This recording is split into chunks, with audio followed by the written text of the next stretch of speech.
There we go. We are officially live. Welcome, everybody, to yet another Draftsmas Eve. I don't know how many Draftsmas that we've done, EJ. It's at least 5 now, might be 6. Nice, fun little annual tradition that we have where we go live for a couple hours the night before the draft. We kind of get off our last hot takes of draft season and usually answer as many questions as we can over the next couple hours. How are you feeling, EJ? Um, it's a bit surreal this time of year. Draftsmas Eve is an awesome tradition, and I love it. It is one of my favorite streams, but it also signals that we are literally 24 hours away from the start of the draft. And I'm like, so if I don't sleep, I can use each of those hours to. Anyways, we're at that point. But yeah. Do you feel ready, EJ? I'm ready for the draft stream, working really hard for all the patrons who are joining us, working really hard to get the draft rankings out right now. We have them out. I'm formatting them all. So they are not published yet, but I think 9 out of the 12 are aligned. We actually have the players in and ranked and the data sheets updated and all that. Don't have all the write-ups in. Not sure we're going to get all the write-ups in before the draft, but we will publish them so that we are accountable before the draft so that you can see the order we had them in and which tiers we had the players in, which to us, if you haven't followed our draft rankings in the past, is kind of the more important deal. We really talk about those players as types or bubbles of talent levels, and then drop-offs in between. So you'll at least see that for all 12 position groups before the draft. Maybe not full write-ups for every position. We'll see. I have a sneaking suspicion because I haven't seen your linebacker rankings yet, but I bet we're pretty different on those. We're actually closer than you might think. I popped in, saw yours this morning. I had mine. I added my tiers because I did all the stats and everything day before yesterday. But we have a couple of differences, but there were definitely guys I thought, oh no, I'm going to be higher on this guy than he is. And you were actually pretty high on that guy too. So just like TCU, Elam Zor. Yeah.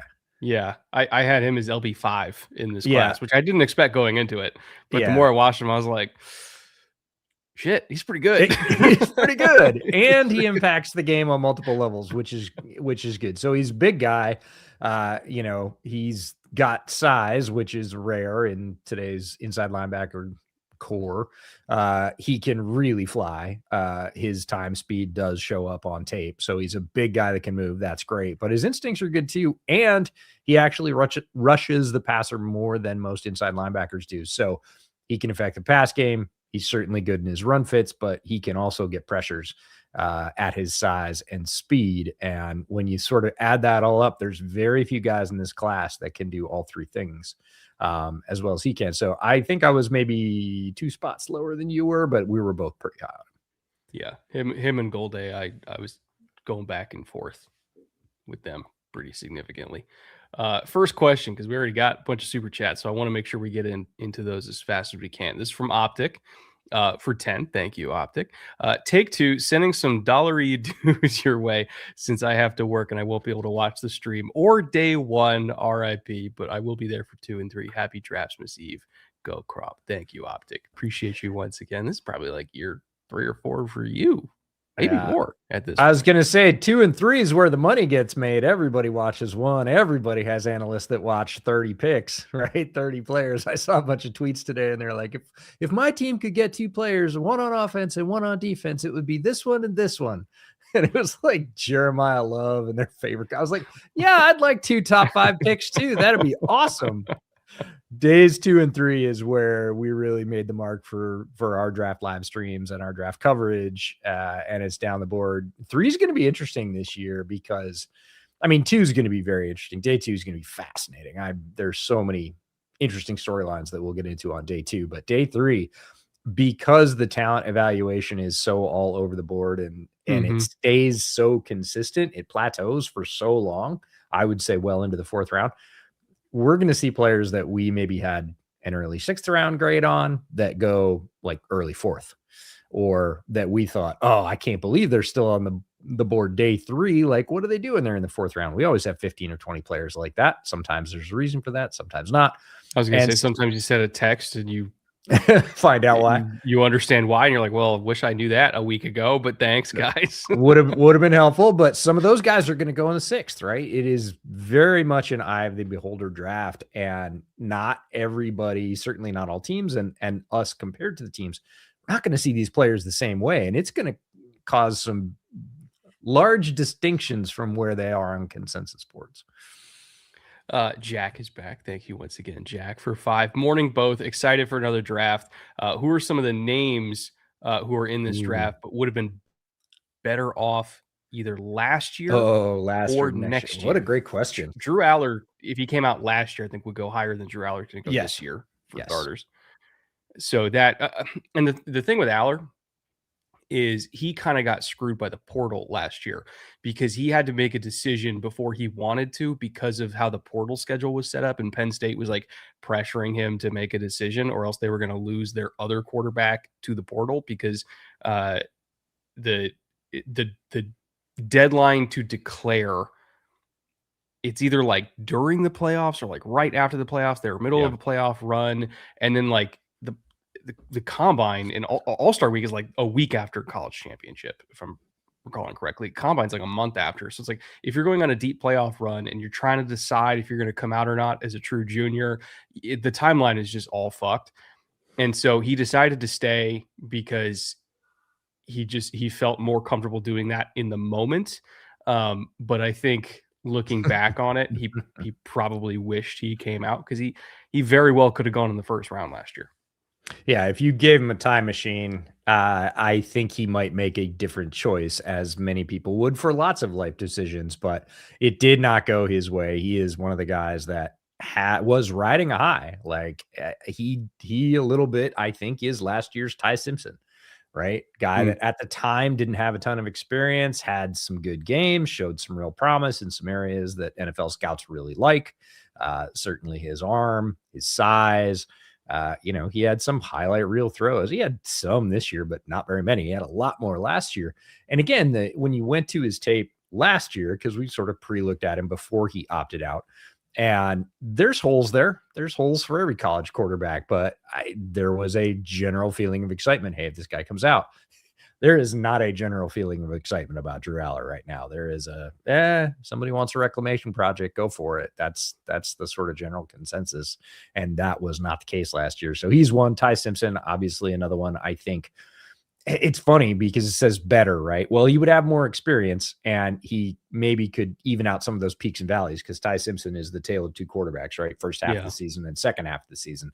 First half of the season, he looked unstoppable. And if he'd continued that, he would have been in contention for the #1 overall pick if he played the last part of his schedule like he played the first part. I don't think there's any question, but he really didn't. Things fell apart for him, so he might be able to even those out. Problem is, there's about 6 or 7 good quarterbacks that are likely to declare next year, and he might be number 5 or number 6. And if you're QB6 outside of the rare first round where 5 or 6 go, you're going in the second round at the earliest. And that's not great. So he's got some size concerns. I don't know that those would have been evened out. So it's like some things would have been better if he'd waited a year, but some things might be worse. So again, he probably wants a time machine too, just in case. But we'll see. He is, I think, going to probably get drafted on day 2 this year. And I'll give you one more that's probably going to come out next year. We might have to come out next year, but I think he could have come out this year and potentially been QB2. I think he would have been QB2 in this class, and that's Sorsby. I think if he came out this year. You and I had that conversation. Yeah. And I was like, no, Sorsby's going to be way up my board. And you're like, hang on, he might be going back to school. It's like, well, there was 3 programs that were bidding for him. And for him, Correct. The calculation was, okay, if I make, it's like 4 or 5 million, whatever it was. He's like, okay, if I make that this year, I can continue my development, because you're not going to get a chance to develop when you're in the NFL. It's like you kind of have to be a ready-made product at this point. And he's gunning for top 5, which I don't know if he would have gone top 5 this year, but I do think that he would have gone day 1. But he's like, okay, if I can make essentially the same money for what the contract that I probably would have got was, if I can make the same money for 2026 and then potentially make more money as a ideally top 5 pick for 2027 because I think he's going to be in that mix. Like that was the calculation that he was making. So it makes sense, but also like I think he could have gone to the Steelers at 21 in my opinion. Like I think it would have been a better shot than Simpson. Yeah, he's a good quarterback for sure. Matt Curran, 493 for $10. Thank you, Matt. Appreciate you. Howdy. Can y'all explain to me why Arizona shouldn't take a premier edge at 3? Their defense was bad last year, and Josh Sweat can't do it all by himself. Value for other positions doesn't line up. So I wouldn't hate them taking Ruben Bain or Arvell Reese at 3. I would be fine with that. I really would. But something that EJ and I do is we look at the depth of certain positions and we try to put together the best package, like multi-day package for individual teams. And so at least how I look at it is for my grades, if I can do Malinois at 3, lock down my right tackle position, I think tackle is going to thin out way faster than edge will. Even though, the edges at the top of the board, I think are better than the tackles at the top of the board this year. If I can do Malinois on day 1, and then like I come back early day 2. Where's my edges? Oh, they're over here. If I come back early day 2, that's my pass rusher script. This is the shakedown for draft live stream. Yeah, right. Find all the screens. So Bain's going to be gone. Reese is going to be gone. Bailey will be gone. Messidor, I think, will be gone. Parker, possibly. Yeah. Falk, probably. Yes. But like I can get Kieran Crawford on day 2. I think R. Mason has a shot of going late day 1, but it depends on the team. Like Seattle, I think, could be an R. Mason destination, but I think Seattle wants to get out of that pick. So like they could be an R. Mason team early day 2. I'm not sure if Cassius Howell's going day 1, so they could be in on him early day 2. I look at like just see where Howell went today in the Athletic Expert mock, the final one. San Francisco. Which is the thing I said when we were on Maze's podcast. I was makes sense. I can see it. Yep. Yeah, it makes sense. But I mean, shit, even more down the board on day 2, like Malachi Lawrence, Zion Young, Derek Moore, Josh Josephs, Gabe Akis, Romello Height, if he's your flavor. Like, there's just more edges that I feel okay about putting on the field than there are tackles in this class. So I would address tackle first. Go edge day 2, and I like that package better than like I guess it would be Ruben Bain and Jude Bowery. Yeah, or Austin Barber, or I mean, you're into that level of tackles, and again, if you have one that you really like in that range, that's great. But it is more of a reach. OT is going to run out fast in the first round. We've been saying that very, very fast. We said it on the Blue Chip episode. Like we've been saying that for a couple of weeks, and nothing has. There's some draft rumors. You see lots of analysts and personalities kind of going up and down and back and forth on the same thing.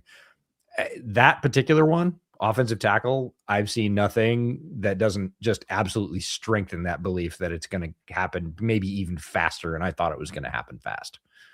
Most shocking result on Thursday night would be that like 3 tackles go in the top like 15 or 18. I would be stunned. Dude, it could be double that. I know. I would be stunned if it was that few. Like that would be the most surprising outcome for me. Telly Lee 296 for 10. Thank you, Telly. You did a question with the NFL Stock Exchange video about picking 2 9 out of 10 players for your defense. What about 2 players at offense, not counting quarterback? For me, it's center and wide receiver.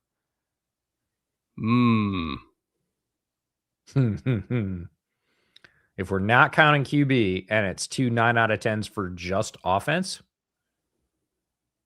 is that the question? I kind of want tackle and tight end.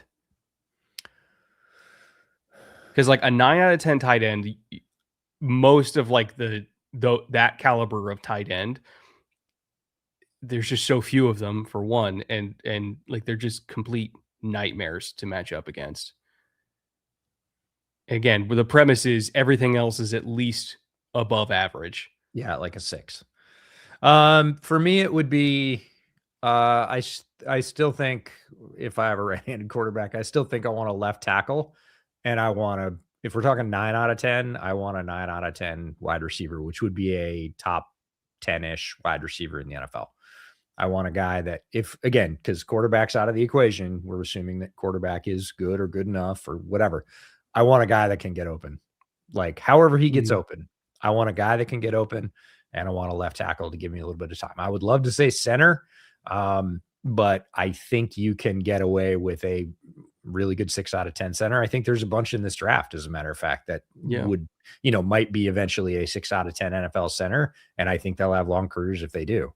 So as much as I love center, as much as it's near and dear to my heart, I'm going to say left tackle, wide receiver. I mean, you give me Joe Alt and God, who would be my 9 out of 10 tight end? Tucker Kraft.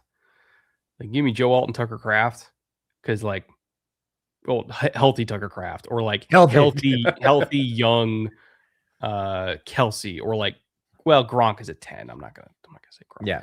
But that kind of tight end where it's like there's just nothing you can do about him. I mean, Trey McBride. Trey McBride's a 9 out of 10 tight end. Like, he's good in the run game. He's going to get open the pass game. He's going to get 100+ targets a year. He is going to be a absolute tent pole of your offense. Like, if you want that, you can do a lot of things with that. Is it a fair statement that there's more corners in the NFL that won't immediately die against Jamar Chase than there are linebackers in the NFL that won't immediately die against an elite tight end? It's getting closer. I think the NFL has adjusted to that reality, but offense was ahead for a while. If you had a very athletic tight end, if you had a Laporta, you were going to get to week 10. They were going to have a backup inside linebacker that they were trying to hide, and you were going to smoke them. You were going to gut them. So, or 2011 Jimmy Graham, where it's like there was nothing you could do. Absolutely nothing. Head Dog. Welcome back, Hen Dog. Hope you're feeling better, by the way. For $4.99, thank you very much. Speaking Bane to my Chiefs at 9 into existence, or Lemon, I would love Lemon. Bane, I don't think is going to get there. Lemon might. Yeah, for sure. It depends on what the Saints do. Like, there's so much smoke about the Saints taking Tyson at 8, in which case I think Lemon would be there at 9. And I think the Chiefs would be comfortable with Lemon at 9. My one, not criticism, the thing that maybe makes me second guess it a little bit is it's just another slot receiver for this offense. It's like all they have is slot receivers. So it's not like the archetype that I'm hoping for, but it is a player that's worth it. Yeah, I don't think Bane will get there. If he does, they'll be thrilled, but I don't mind Lemon. The whole Tyson thing, there is a lot of smoke. I don't feel about Jordan Tyson like obviously a lot of people. And I mean, in the league, analysts, there is a strong cadre of Jordan Tyson lovers out there, and they're like, he's not getting to 8. And I'm like, okay, like, I'm not saying you're wrong. I know the Giants love him, and if that talk is true, they would have to take him at 5. To me, that would be very bold. If it works, him and Neighbors both healthy on the field, which are big ifs, but if they are, that's a tough receiving core to deal with. I get it, but there are folks who are hardcore Jordan Tyson folks, and they believe he's off the board in the mid single digits. And for me, it would be later than that. It'd still be first round, but it would be later than that for sure. Echo Warrior, you son of a bitch. 99. Thank you, Echo, once again, for all your support for all these years. Again, one of the bootleg OGs, been around forever. Getting what I can in now, lads. I'll be working days 2 and 3. Don't know how much I'll get to pop in. Sad I won't be able to hang out like usual, so I'll have to ask my day 3 BYU player question now. Have y'all watched Jack Kelly? Yes, I have watched Jack Kelly. He's absolutely getting drafted on day 3. Yeah. I think the first, second, third, fourth, and fifth word that jumps to mind is tough. He's a tough kid, man. You know why he's getting drafted on day 3? Special teams? Nope. Why? 9 sacks. Well, that too. Yeah. 9 sacks will do it. But when I watched him, I was like, I want him on my kickoff cover unit. He's you get him there as well, but yeah. Tell me you don't want to insert him and just kind of hide him on some NASCAR package, because he has a knack. Like, they were not all garbage sacks. And some people, 9 sacks. A, he's a linebacker. B, look at all the top edges. There's a lot of guys in this class that have 4 sacks, 5 sacks. This guy had He 9 sacks. Yeah, he's the guy where he's my if I don't get Jayshon Barham, Yes. that's the one in my back pocket.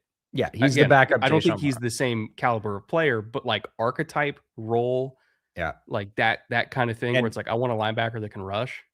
Echo, I'll have you know I was thinking of you. I was filling out the inside linebacker rankings today and formatting Brett's, and I had a sleeper category on there from last year, and I went like 18 or 19 deep because I love this inside linebacker class. I'm not writing them all up. I just ranked, I think, 18.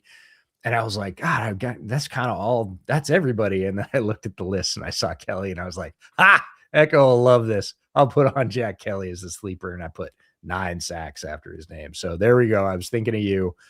Very much appreciate the support for not only this year, but years and years. Great to have you around. By the way, for people that don't know about Jack Kelly, like sawed off shotgun of a linebacker, do you know what his RAS was? I knew he tested well, but I didn't actually look at his RAS card till just now. I have a complicated relationship with RAS these days. So there are agilities. There are agilities in this one. Okay. It's not even that. I know that's most people's beef. 9. I'm going to go high. 982. Close. 983. Very close. What do you mean close? That's pretty much a dead hit, man. It did get adjusted down to a 9.7 once agilities were added, but like again, we're talking about 9.7, so he's almost 6'2", 240. So again, sawed off shotgun of a linebacker, even though he's like not like short, but you know, it's not Sonny Styles, 6'5".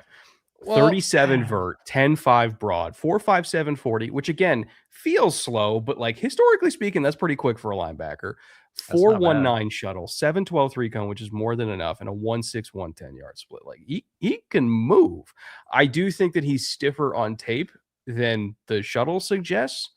But if I just want a Coke machine that is tough as shit, you said he's 6'2", 241? 6'1.5", 240. Yeah, so he's a thick dude. Our Mason Thomas is 6'2", 241. So we're talking about like a smidgen of an inch. That's why I'm saying it's like size. If you want the off-ball linebacker that also plays edge, which is what Barham is, like it's I don't want to put him as a full-time edge because 6'1", 240 for a full-time edge. And he's like, more effective when he moves around and does coffee houses from the middle and stuff like that. So I think he's a weapon with, again, you get him on special teams, you rotate him in and just try and hide him on some third and mediums. He's going to pick up 3 or 4 sacks for you every year. He's just that guy. He's kind of like early Van Ginkel. Yeah. Well, Gink was longer, but still, because he's got allegedly. Big combine. Yeah. Big combine. Look out.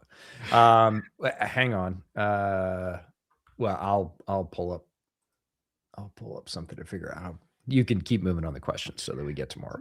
So Queasy for 5. Carson Beck round 1 buzz is the sign the draft is ready to be over. Favorite day 3 running back receiver sleepers ready for marathon ahead.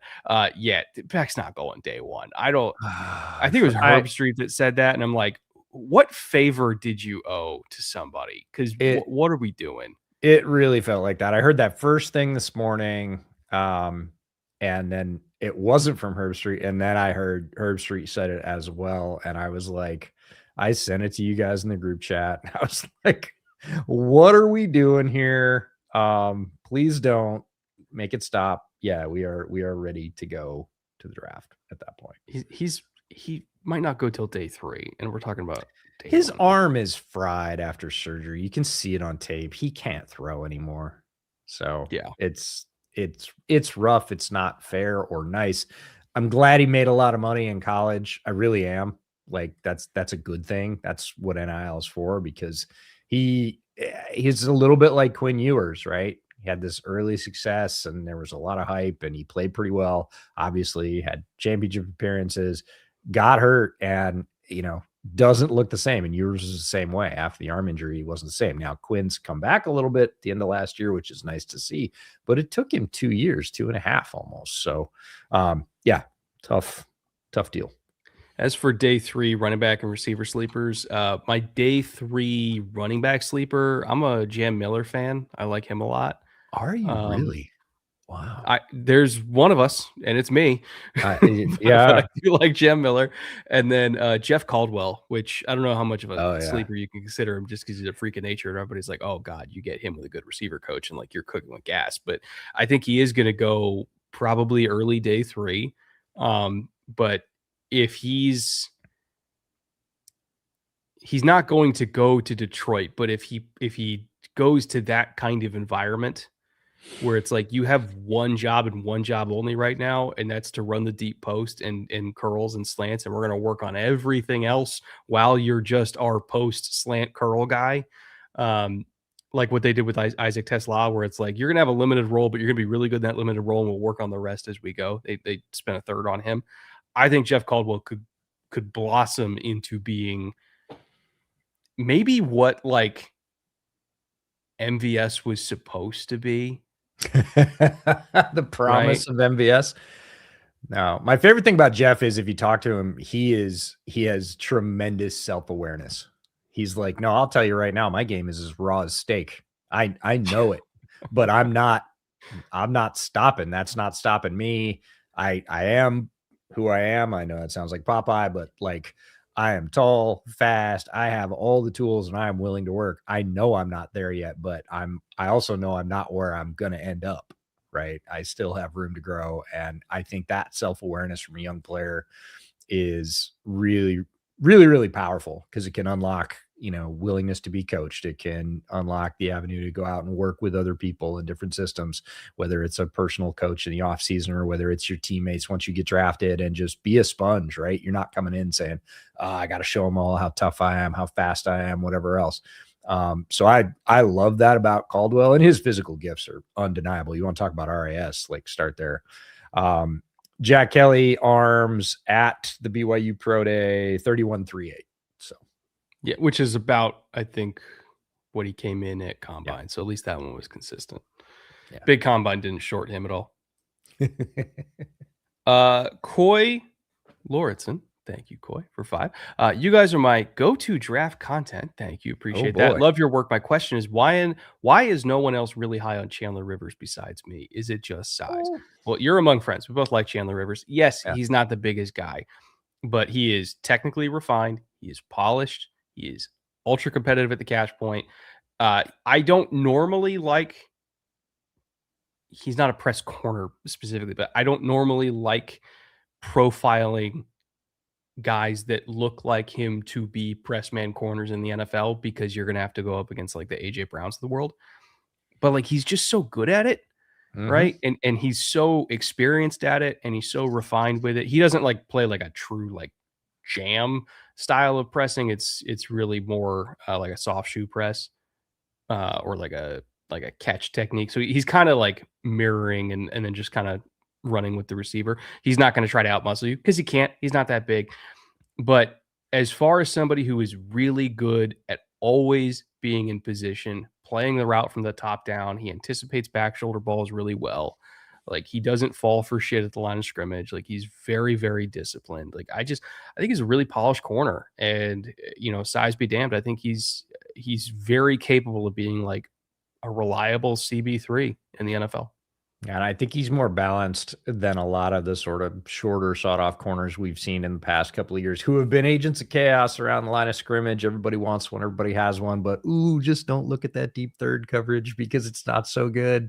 Guys like, Drew Phillips and like they're amazing to about 10, 12 yards. Some people would say more. Data says otherwise. The thing about Rivers I like is the versatility. 154 snaps in the slot, 591 outside. So he has played from every alignment. He is good at it. And again, I think, it's great to have somebody in the run fit, necessary in most systems, that's a real dog. And he's good at that. It's not great, but in terms of being like which way the slider goes with him, it's more for pass coverage. And that's what I want in my corners, because they're going to try and line up a third receiver who's going to take advantage of your third corner. And if you got Chandler Rivers out there and they do a switch release, he's comfy.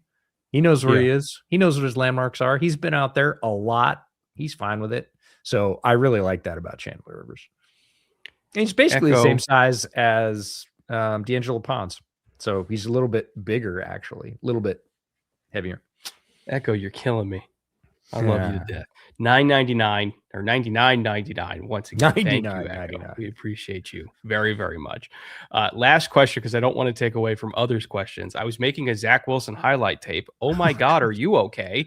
From his last college year, and it made me wonder where him as a prospect would rank this year. God. Thoughts? Also, what do y'all think about BYU's QB wearing 47? Is 47 like a mythical number in BYU lore? I'll have to double check on that. As for where Wilson would land in this class, as a prospect, I want to emphasize this, as a prospect, I think he'd be QB2. Yeah. Without the benefit of hindsight, he would be in the right. He would be 2A or 2B, depending on what folks liked. Physically, I think he's 2A with a bullet, right? But processing wise, 2A with a bullet, you're not slick. Yeah. Speaking of Utah, no. Goodness. No, I think he would be though. Like as far as arm talent, I think the people that want the sort of guy that's processing better, like Simpson's a coach's kid. You could see it in the first half. Like he made some very high level reads and then some very good throws to back it up. And it's always putting those two things together as a young quarterback. Are you making the reads? And then can you make the throw to back it up? And sometimes you do half of one and not the other. Sometimes you can't do either. Sometimes you do both. And Simpson did both in the first half of the season a bunch, which is what got him all the hype, all the attention, all the looks, and they were well deserved. There are some throws you can tell when you're going through tape, especially if you're watching defenders against Alabama. You're like, oh, that was first half. That's when he was on fire. That is a dialed between the second and third level throw in a window that doesn't really exist. He literally had to get it over the backer, sneak it in front of two safeties, and he drove that ball and it was his second or third read. That's NFL stuff. Like small window over the middle, third read, on time, on target. Like that's what you want, folks. Like that's why he got all the hype. It's just, it all came apart for him in the second half of the year. So again, I would say that, Wilson had obvious physical gifts. He could run and he could sling it. And that hoodwinked a lot of folks. Echo, one of these days, we got to come out to Utah and go to like a BYU Utah game and get you lunch or something, pay you back for all this over the years. We appreciate you. Yeah. I think we owe you at this point. Yeah, right. No, it's on us. We got it. It's good. Let's see. Connor. Hi, Connor. How are you? 9.99. Thank you very much. If all the QBs in this draft. Oh, I have a great Connor, are you sober right now? Probably not. Oh, no, definitely not. Highly doubt it. If all the QBs in this draft had to play while wearing a horse mask, they just gave Hawkeyes a horse mask at Secret Santa at the draft house in Pittsburgh. And they gave him a Roman Wilson Steelers jersey. Oh, wow. Okay, so, then. What did he lose? Fantasy? Is this a fantasy punishment? No, this is just them being mods. Okay. Who do you think would be the best? I think it's Cole Payton. Because he could just run. Cole Payton plays through everything and anything. Contact, like I was putting the QB stat sheet together, which is always, again, a pretty fun exercise for me because it really does sort of point out the stark contrast between players in a draft. Rushing yards for Cole Payton, basically 894, which was tailing Haynes King by quite a bit, but that's Georgia Tech. That's Georgia Tech things. But no, big, tough quarterback, 6'2", 232, has a funky release, but a strong arm. Like he has a long lever, and all those beautiful passes you saw to Bryce Lance, they all came from Cole. And I think, look, he's playing out there at North Dakota State. If you said, hey, you got to put this horse mask on and go whoop North Dakota, he'd be like, all right, we're good. I don't care. I kind of want to see Diego Pavia do it just because it would be hilarious. The the proportions would be. That's what I'm saying. It'd just be Yes. like this small, mostly hidden body. Yes. It'd be like one of the minions from Gru wearing a horse mask. All right. Well, that was a fun question, Connor. I appreciate it. I did say bring a beverage, and you took us literally, and I am so happy about that. Archit Chwala for $4.99. Thank you very much. Hey, y'all, Falcons and Arsenal fan here. Oh my God. I'm sorry. Yeah. Ouch. Ouch. What do you why?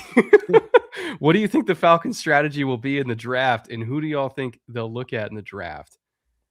Before we get to that, I hope you have a good therapist, man. Jeez. Oh, it's rugged. Who willingly chooses that?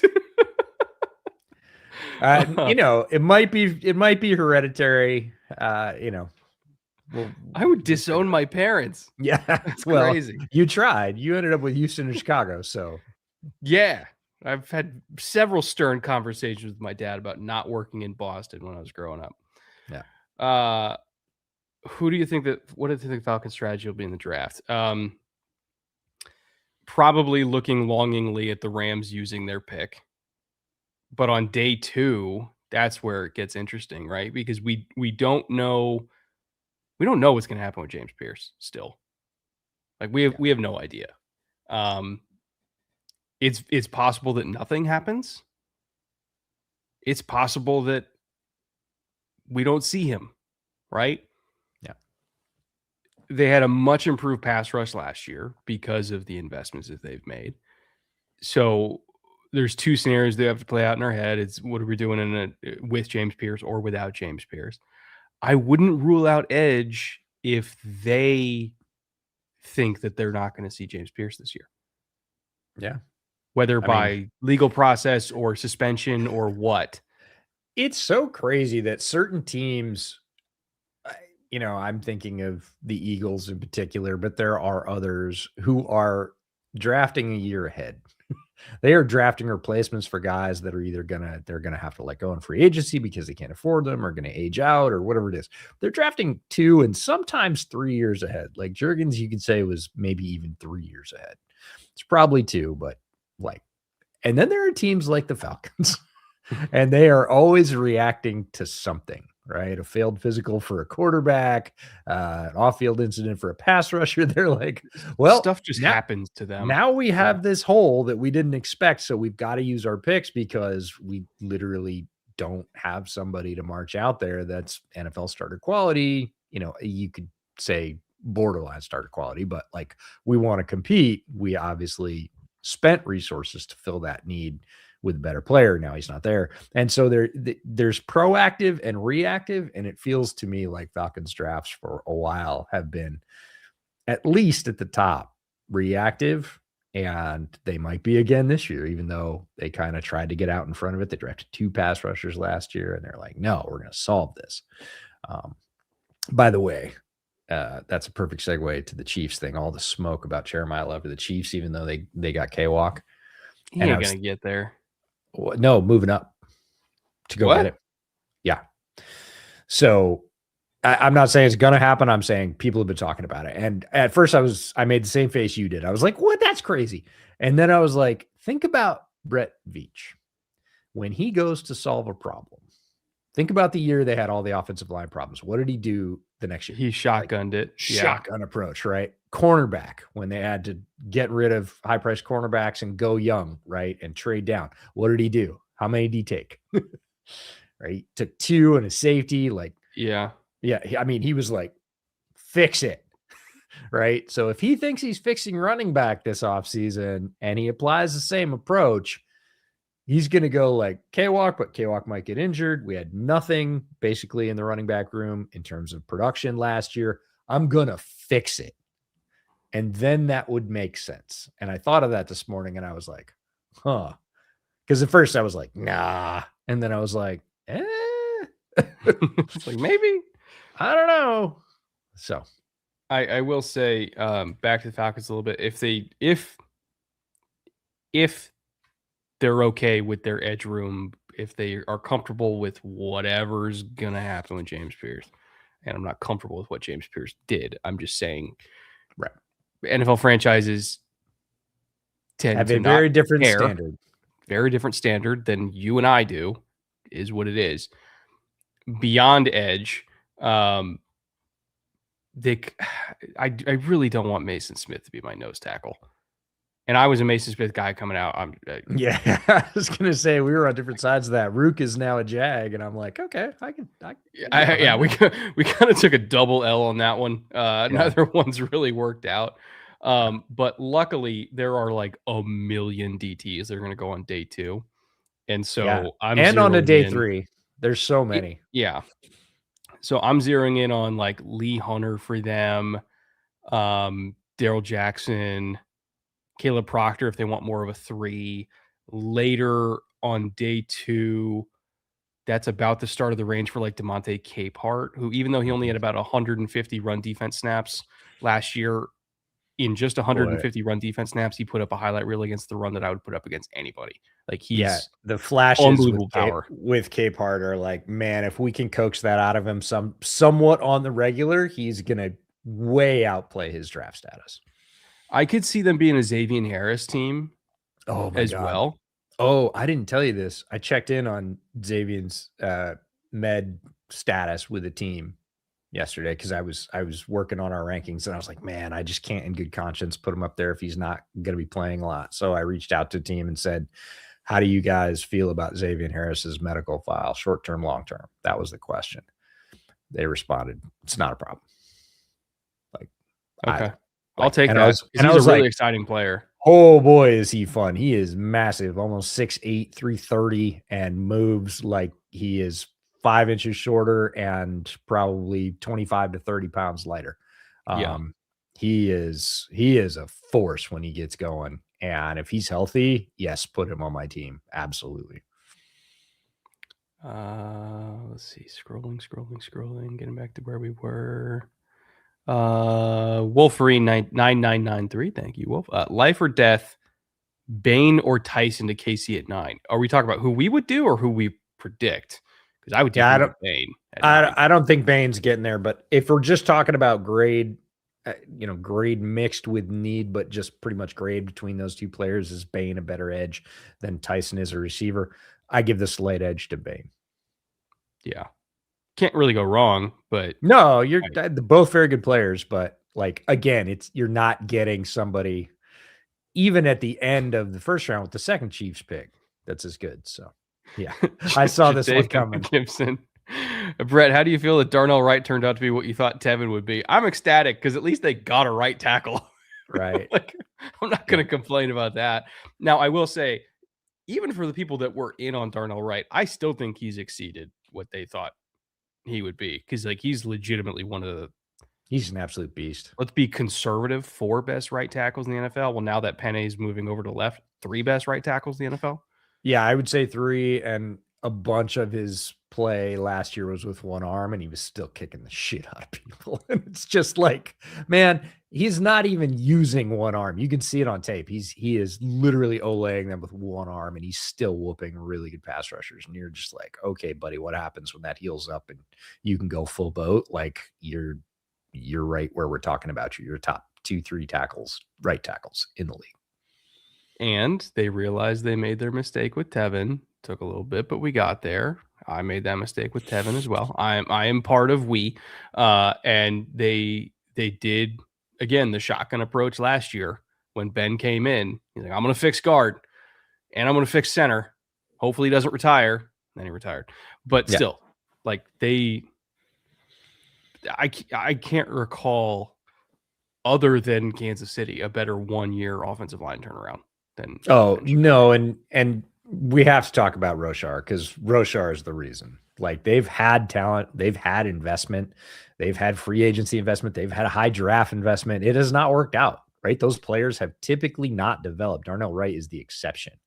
Guys down the board develop, like the Charles Lenos of the world, the Braxton Jones. They've somehow pulled left tackles out of the depths of the draft when nobody else does. But all the guys, not all the guys, a lot of the guys they took up high, it just didn't work out, right?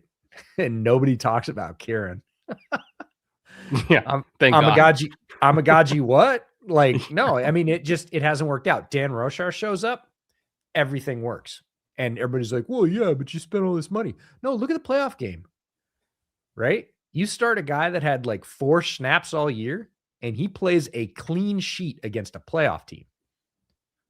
That's Dan Roshar and the assistant O-line coach there. Like, that's the power. That's the force multiplier of having a good offensive line coach is you can bring in all levels of guys, high draft picks, medium draft picks, retreads and free agency. I'm really interested to see what Jed Wills does under him because Jed Wills, bad injury, out of football for a bit. Now he's back on a, prove it deal. It's like $1 million.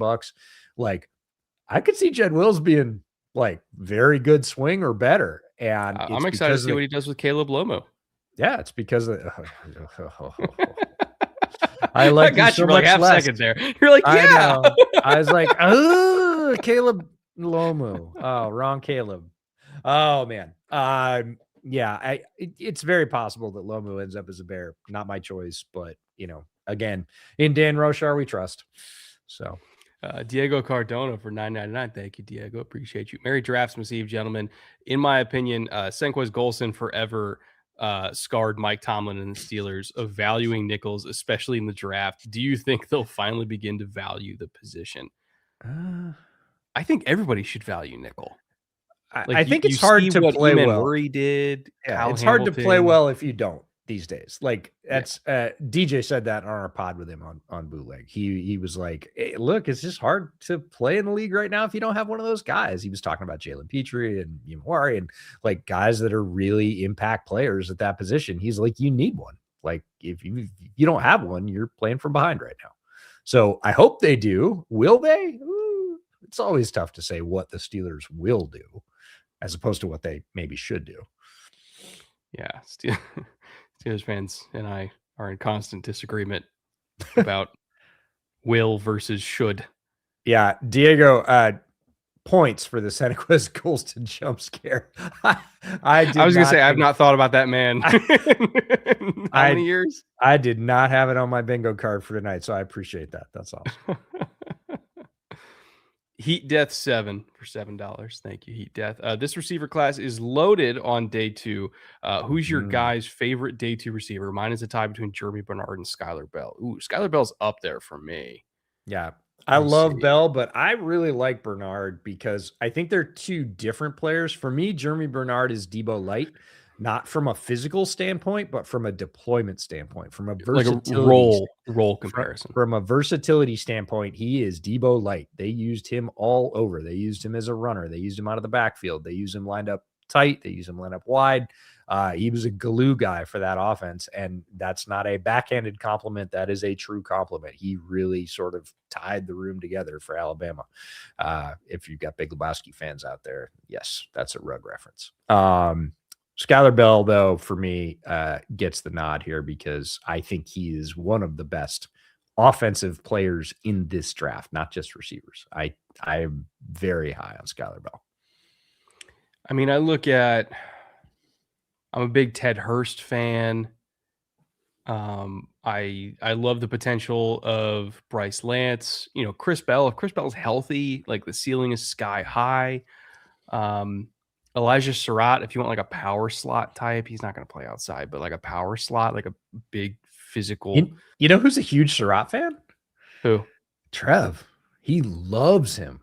Like he is as a slot or as an outside, or just in general. As a Rams receiver. So power slot. Yeah. I like Jacoby Lane, big, long receiver, but he's like underrated, smooth, very underrated.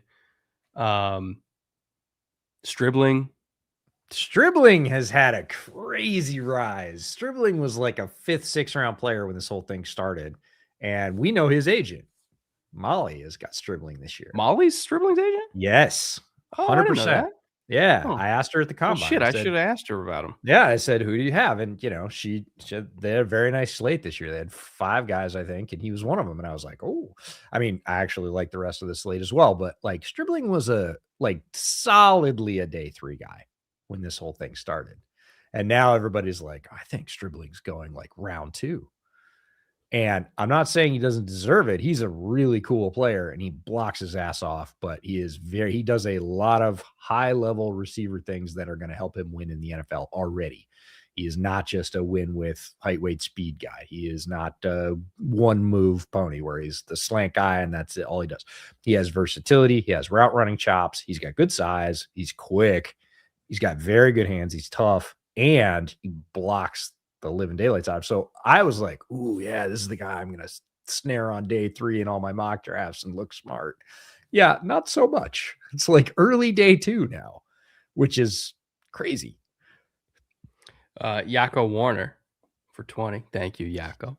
Annual, who were the guys that jumped out on film while scouting other guys other than Jeremiah Smith? Sorry about the musical QA questions. Yeah. It's a lot of the 2027 class, right? Like you're watching Ooh. Notre Dame and like you see Leonard Moore and you're like, oh my, or the Mekhi Lemon, when you're watching the Mekhi Lemon Notre Dame film and like you're seeing like, God, who's this guy that's just beating the shit out of Mekhi Lemon at the line of scrimmage? And you're like, oh, it's Leonard Moore. That makes sense. Yeah. Colin Simmons, like when you're watching any of the Texas kid, like Colin Simmons just pops. That was last year, right? Colin Simmons, as a freshman and again as a sophomore. And I was like, just wait. Like everybody's like, oh, this guy out of Texas. I was like, this is the one. This is the one. And all the Texas guys were like, yeah, he's a freshman. I was like, what? That's so stupid. I'm looking for a linebacker that I sent, I want to say to JP Acosta because I was watching Auburn tape the other night for Falk and Caron, a bunch of other stuff. Nope, it's not there. I'll find it. There's a small school edge that transferred to Arizona, Malachi something. Because I was trying to find guys to send to Eric because I just I love just sending him like small school kids. Like, what do you think? Is this a Shrine kind of guy? Are you going to bring him in? And I gotta find. I can't remember his last name. It was Devin.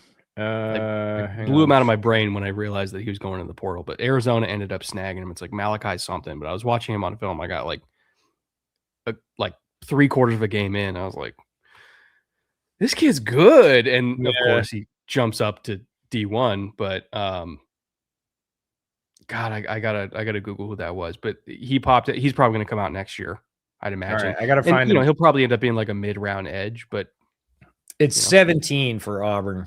I don't remember his name. It's Xavier. He's a linebacker shot out of a cannon. Anyways, go watch 17 for Auburn. He's a dude. The whole Auburn defense was kind of like 17 was last year. Yeah, 17 was popping off on some goal line stuff, and I was like, "Who is that?" I looked him up, and it's Xavier somebody Smith, maybe. No, Xavier Smith's a receiver. No, first name Xavier, I think. Anyways, 17 for Auburn. Little short guy linebacker that can absolutely fly. Xavier Atkins. Utter you for $10.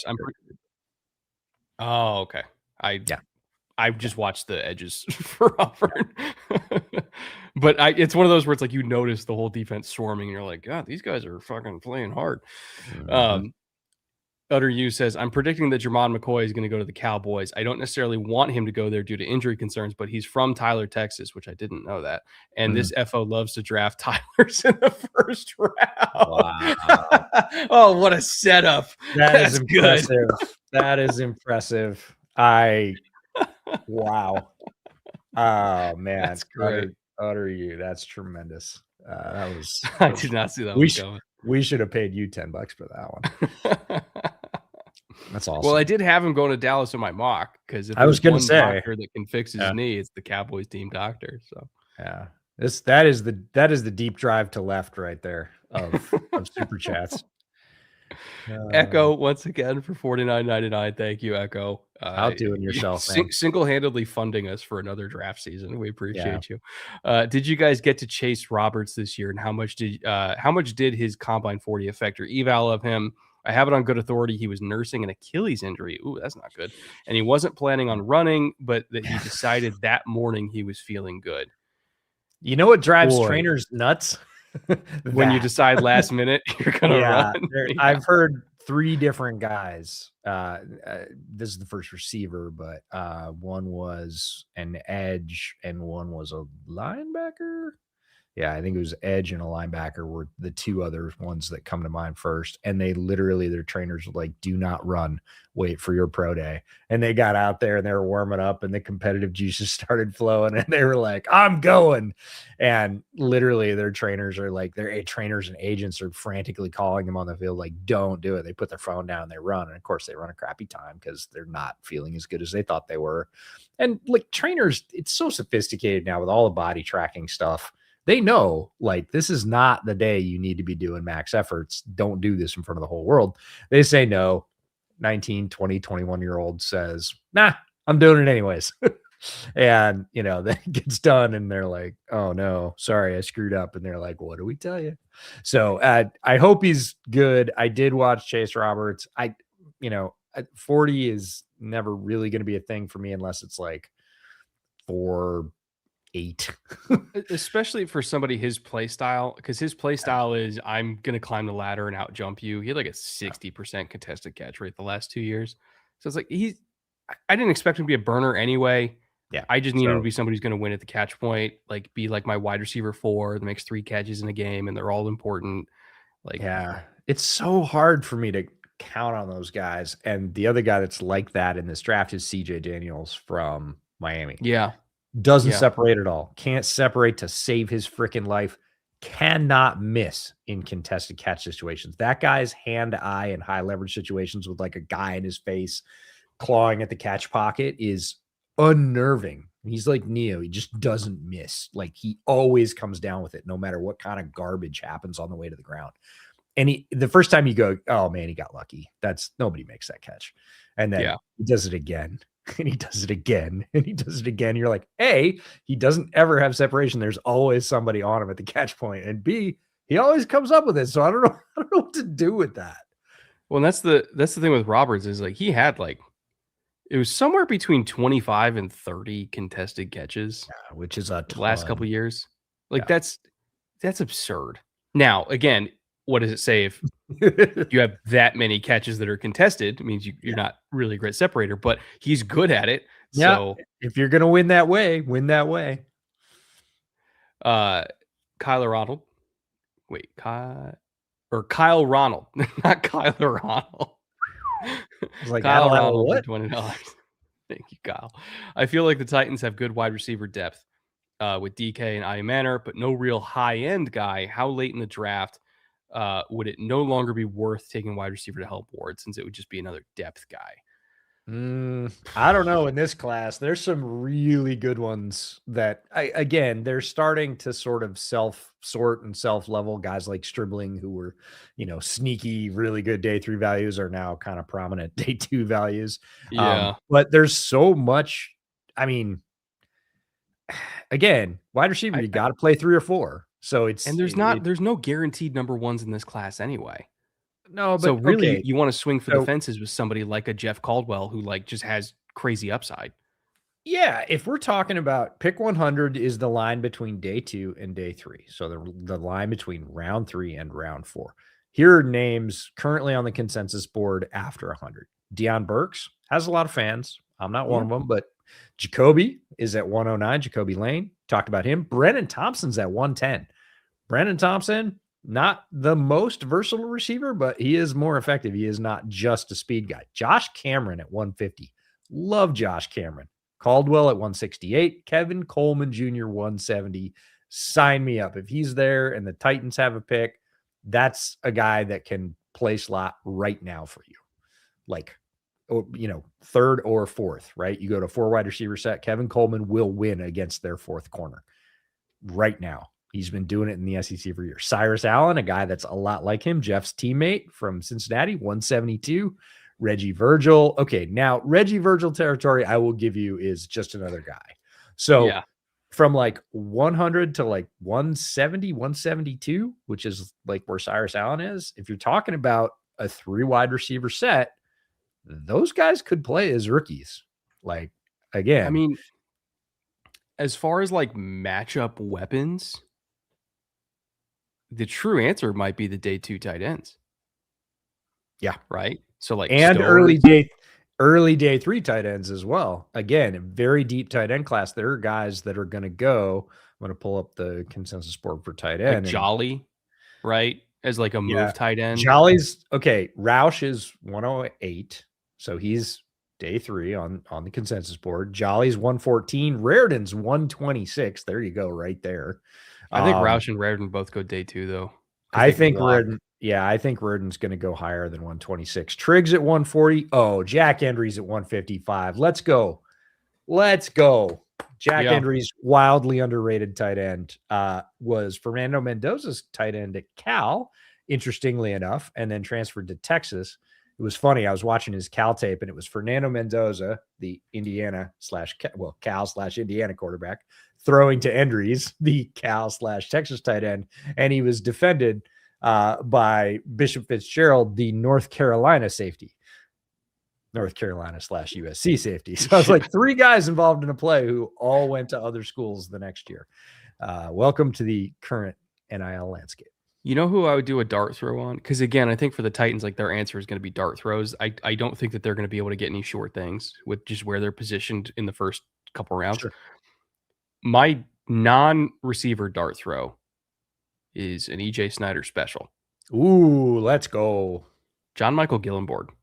Oh, yeah. As a high upside TE3 that could potentially develop in our TE2, maybe even one day TE1.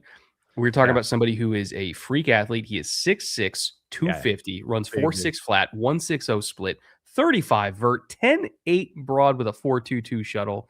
Like as far as ball of clays go, he's up there with anybody. He can absolutely move on tape. Horseshit blocker. Can't block anything, but I don't need him to. That's fine. Did you watch last year's tape? Yeah. Okay, because last year's tape was it. This year, he injured, came back, different offense, like everything came down. ADOT came down, number of throws came down, productivity came down in general. Like you watch last year's tape, that's a first round tight end. Or at least close to it athletically. Dude, if he had another year, fucking block. He can't block. But there are guys that can't block that go very high because they're getting what was his freaking average yards per catch last year was like 17. It was like 16.9 or something. It was way up there. Like, and it was a bunch of it. It wasn't like he had 20 catches, right? This was not a projection of a Tanner Kraft, like, oh, we're going to project that he's going to be really productive. And then you get lucky and he is. Like, no, he had a high volume of catches and he had a ridiculous amount of production. And then he really just fell off. He was a guy that I really wanted. Ooh, that's a good answer to the earlier question. Oh, yeah. He would have been way better. Yeah. He would have been way better. He would have been a day 2 lock at tight end last year. Lock. And this year, late day 3, probably round 4, round 5. Baby Shug, $4.99. Is Mendoza who the Raiders think he is? Can't say yes, only because the Raiders need a quarterback, though. And do you pass on him? I think Mendoza could be what the Raiders hope he is, but it's not going to be as a rookie. And I know that sounds like such a cop-out answer, but that's why they signed Kirk. They didn't want to play him as a rookie. He wasn't ready as a rookie. Well, he has a lot of adjustment, as all rookies do, and I mean every rookie. But he's got great size, 6'5", 236. Look, we've seen a lot of tall, big quarterbacks that can't play a lick. Fernando Mendoza can absolutely play. I was a bit stunned by this one. So Ty Simpson, Alabama receivers, many of which we're talking about, including Jeremy Bernard, had 30 drops last year. You know how many drops Indiana receivers had, even though they played more games? Bo or Foster? Here's Bo. It's a Bo. Hi, Bo. Bo is just gonna absolutely spike the stream watching. So Bo is the acrobat, by the way. He's the climber. Anyways, Simpson, 30 drops, right? That's indicative of like ball placement and other things in the second half of the year. Indiana played more games. Indiana wide receivers had 9 for the year. It's because Mendoza puts that thing so many times. You're watching Surratt or Cooper or whoever. They go like this to catch the ball, and it hits them right in the hands. Like down the sideline, cross the middle, whatever. Like right here, just whoop, right in their hands over and over and over again. That's That's ball placement, folks. That's accuracy. That is a trait. That is a skill. He's got it. He needs to learn reads. He needs to learn under center. He needs to learn a bunch of things. He's already reading the field really well. He's going, when I say learn reads, I'm not saying he doesn't read the field. I'm saying he's going to have to learn a whole different system for reads. But he's got size. He's got ball placement. He's got accuracy. Is he the greatest in the pocket? Nah. I mean, his pressure to sack is up there. It's, actually pretty consistent. Mendoza, Simpson, Nussmeier, and Peyton are all within 1 percentage point of each other for pocket to sack or pressure to sack ratio. So, yeah, he's got things to learn, but you do not pass. Like, you do not pass. Yeah, because what's their other option? No, you take him and you try it, and if it works, great. If he's a top 12 quarterback in the NFL, you won. If he's not, you do it again, because that's the way that it works. But when you have the chance, and the Raiders are the only team that have the chance this year, you take it. Yeah, if he's a top 15 quarterback, yeah, at that contract they won, right? And then the issue then becomes, can you get him to a point where he's worth the inevitable extension? Because if he's top 15 quarterback, he's going to get signed. Yeah, that's a whole different can of worms. Let's go one thing at a time. Yeah. Lab J for $4.99. Thank you, Lab. Calling it now. I think the Rams take Mekhi Lemon, fits current and future timeline. Also, Snead's son works for USC. I didn't know that. We'll have all the insight. The question, I think, on everybody's mind is, because everybody expects Mekhi Lemon to be a Ram, does somebody jump the Rams for Mekhi Lemon, right? So if the Cowboys can't go up and get Sonny, as is rumored, which maybe that's bullshit. I don't know. Sure. Again, there's a bunch of day 2 linebackers. Maybe they're trying to position for a linebacker that's not Sonny, and so they're floating that. I don't know. But it's very possible the Cowboys are going to be open for business at 12 if whoever they want isn't there. In which case, I'm looking at, hold on, let me pull up my handy dandy tankathon. So who could jump that? I mean, Baltimore could go up 2 spots to go get Mekhi Lemon. Sure. Well, anybody that wants Lemon, right? Anybody that is, the Panthers, right? Anybody that's down the board that's being talked about for guys like Omar Cooper Jr. or whatever. If they're like, hey, I see you're Omar Cooper Jr., but I would rather have myself a Mekhi Lemon, so I'm gonna throw a little extra in the pot here and skip up there and go get him. And then it becomes a race, right? And then the Rams have a couple options. They could either take a tackle that fell to them, or they could take offers for other people that want tackles and move down and do the anti-less Snead, grab them picks. Well, now that I think about it, I don't know if the Bills have enough ammo. They'd have to go up a 2027. I don't think they want to do that. But it would be fun, right? To remake your receiving core in 1 year with DJ and Mekhi. Yeah, great fit.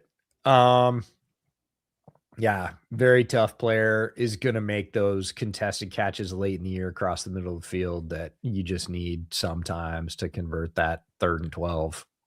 Here's a fun one. Okay. Minnesota going up to get him. Yes, please, because then Thienemann's not a Viking. But I'm trying to think ahead of what their wide receiver two situation is going to be, because I don't think Addison's going to be a long-term Viking. No, I think they made that fairly clear. And so if we want a rookie deal to offset the Jefferson money, yeah, this is purely, I need to reveal my motivations here, which is every year there's one player I don't want to go to a rival just because they're really good and would be awesome there. That's Thienemann this year for me with the Vikes. Like, pure and simple. We know the Packers will draft 2 to 3 guys that I absolutely loved, and they'll turn into great players. That's just what happens. That's already fated. But the Thienemann thing is like, oh man, I would really like it if he was not a Viking, just because I know he's going to be there and play awesome for 8 or 9 years. TKD man for $4.99. Maybe I'm just insane, but it feels like McCoy would be a better fit for a Flores defense than Thienemann. I mean, McCoy's the kind of corner where it's like, if you like calling man coverage even a little bit, he fits. Yeah. right? The thing is, though, they play so much like quarter fire zones there, where it's really more about having corners that are like comfortable with their back to the sideline and their eyes on the quarterback, and keeping track of two receivers at once and being able to be flexible as far as sinking and then driving, and they bait a lot of throws and they got to be able to tackle in space. And you really want more like a Chris Johnson, a D'Angelo Pons type guy for Flores' defense. Not that McCoy wouldn't be good, but Yeah. they're not going to call a bunch of press man coverage in that system. That's just not what they do. Yeah. They like playing zone, and they like specifically calling fire zones. And quite frankly, both the Tennessee guys were not super great in zone. So they want to be up messing with people. Yeah. And rightfully so, because they're damn good at it. They're damn good at it. Yeah. Danimus for $19.99. Thank you, Dan. Appreciate you. Owen, my son, loves the Ravens. In your opinion, what's the best case scenario for them and the most likely scenario for them in the draft this year? Might be the same answer. It's Venga Ioane. Well, I would say that it is the best case for them is Venga for sure. Again, that's who I ended up picking in my mock draft when I was representing the Ravens. But Sadiq is probably the most likely. He's going to be there, and I think it would be good. So yeah, I don't think the Ravens can go wrong. Yeah, I think the best is for long term and for Lamar and for everything else is Venga. But I think Sadiq might be the most likely. That is kind of there and makes a ton of sense. And you just go, yep, we're getting a good player, and we're going to build our offense around him and Zay and whoever else we pick up this year. And we're going to do that. And that would be good too. So, and there's good guards later on. I mean, Ravens fans keep asking for receiver in the first round. I'm like, guys, you've already taken 3 first-round receivers in the last 6 years. Yeah. Are we just going to keep doing it? Yeah. Or would you rather eat your vegetables and take what you really need? Which is a guard. You know what I think DeCosta needs to do is kind of the Snead thing, except Snead does it with corners. He goes, look, man, I'm not great at picking corners. I'm okay at it, but I'm going to get other people's picks and I'm going to pull them in here. I'm going to get them in trade once I know they're good. And that's what you do if you're a general manager. Not every general manager has a weakness for a position. Every single one. Some have multiples. But every single one has at least one. And the good ones just go, you know what I'm going to do? I'm going to fill that through other means. I'm going to go with a trade, and I'm going to spend what I need to spend to get a good player there, because I just don't draft very well right there. And I need it for my football team. It's not about ego, right? And DeCosta at this point just kind of has to go, hey, I'm going to trade for a wide receiver. When a wide receiver comes up and he needs to be paid, and, the team's got 2 or 3 and they got to get out of it, I'm going to show up. Right. And I'm going to be like, hey, you want a good pick for that guy? Because I know he's good. Yes, we're going to have to pay him, but I know he's good. I mean, they should be in on AJ Brown. If the Patriots are in, they should be in. 100%.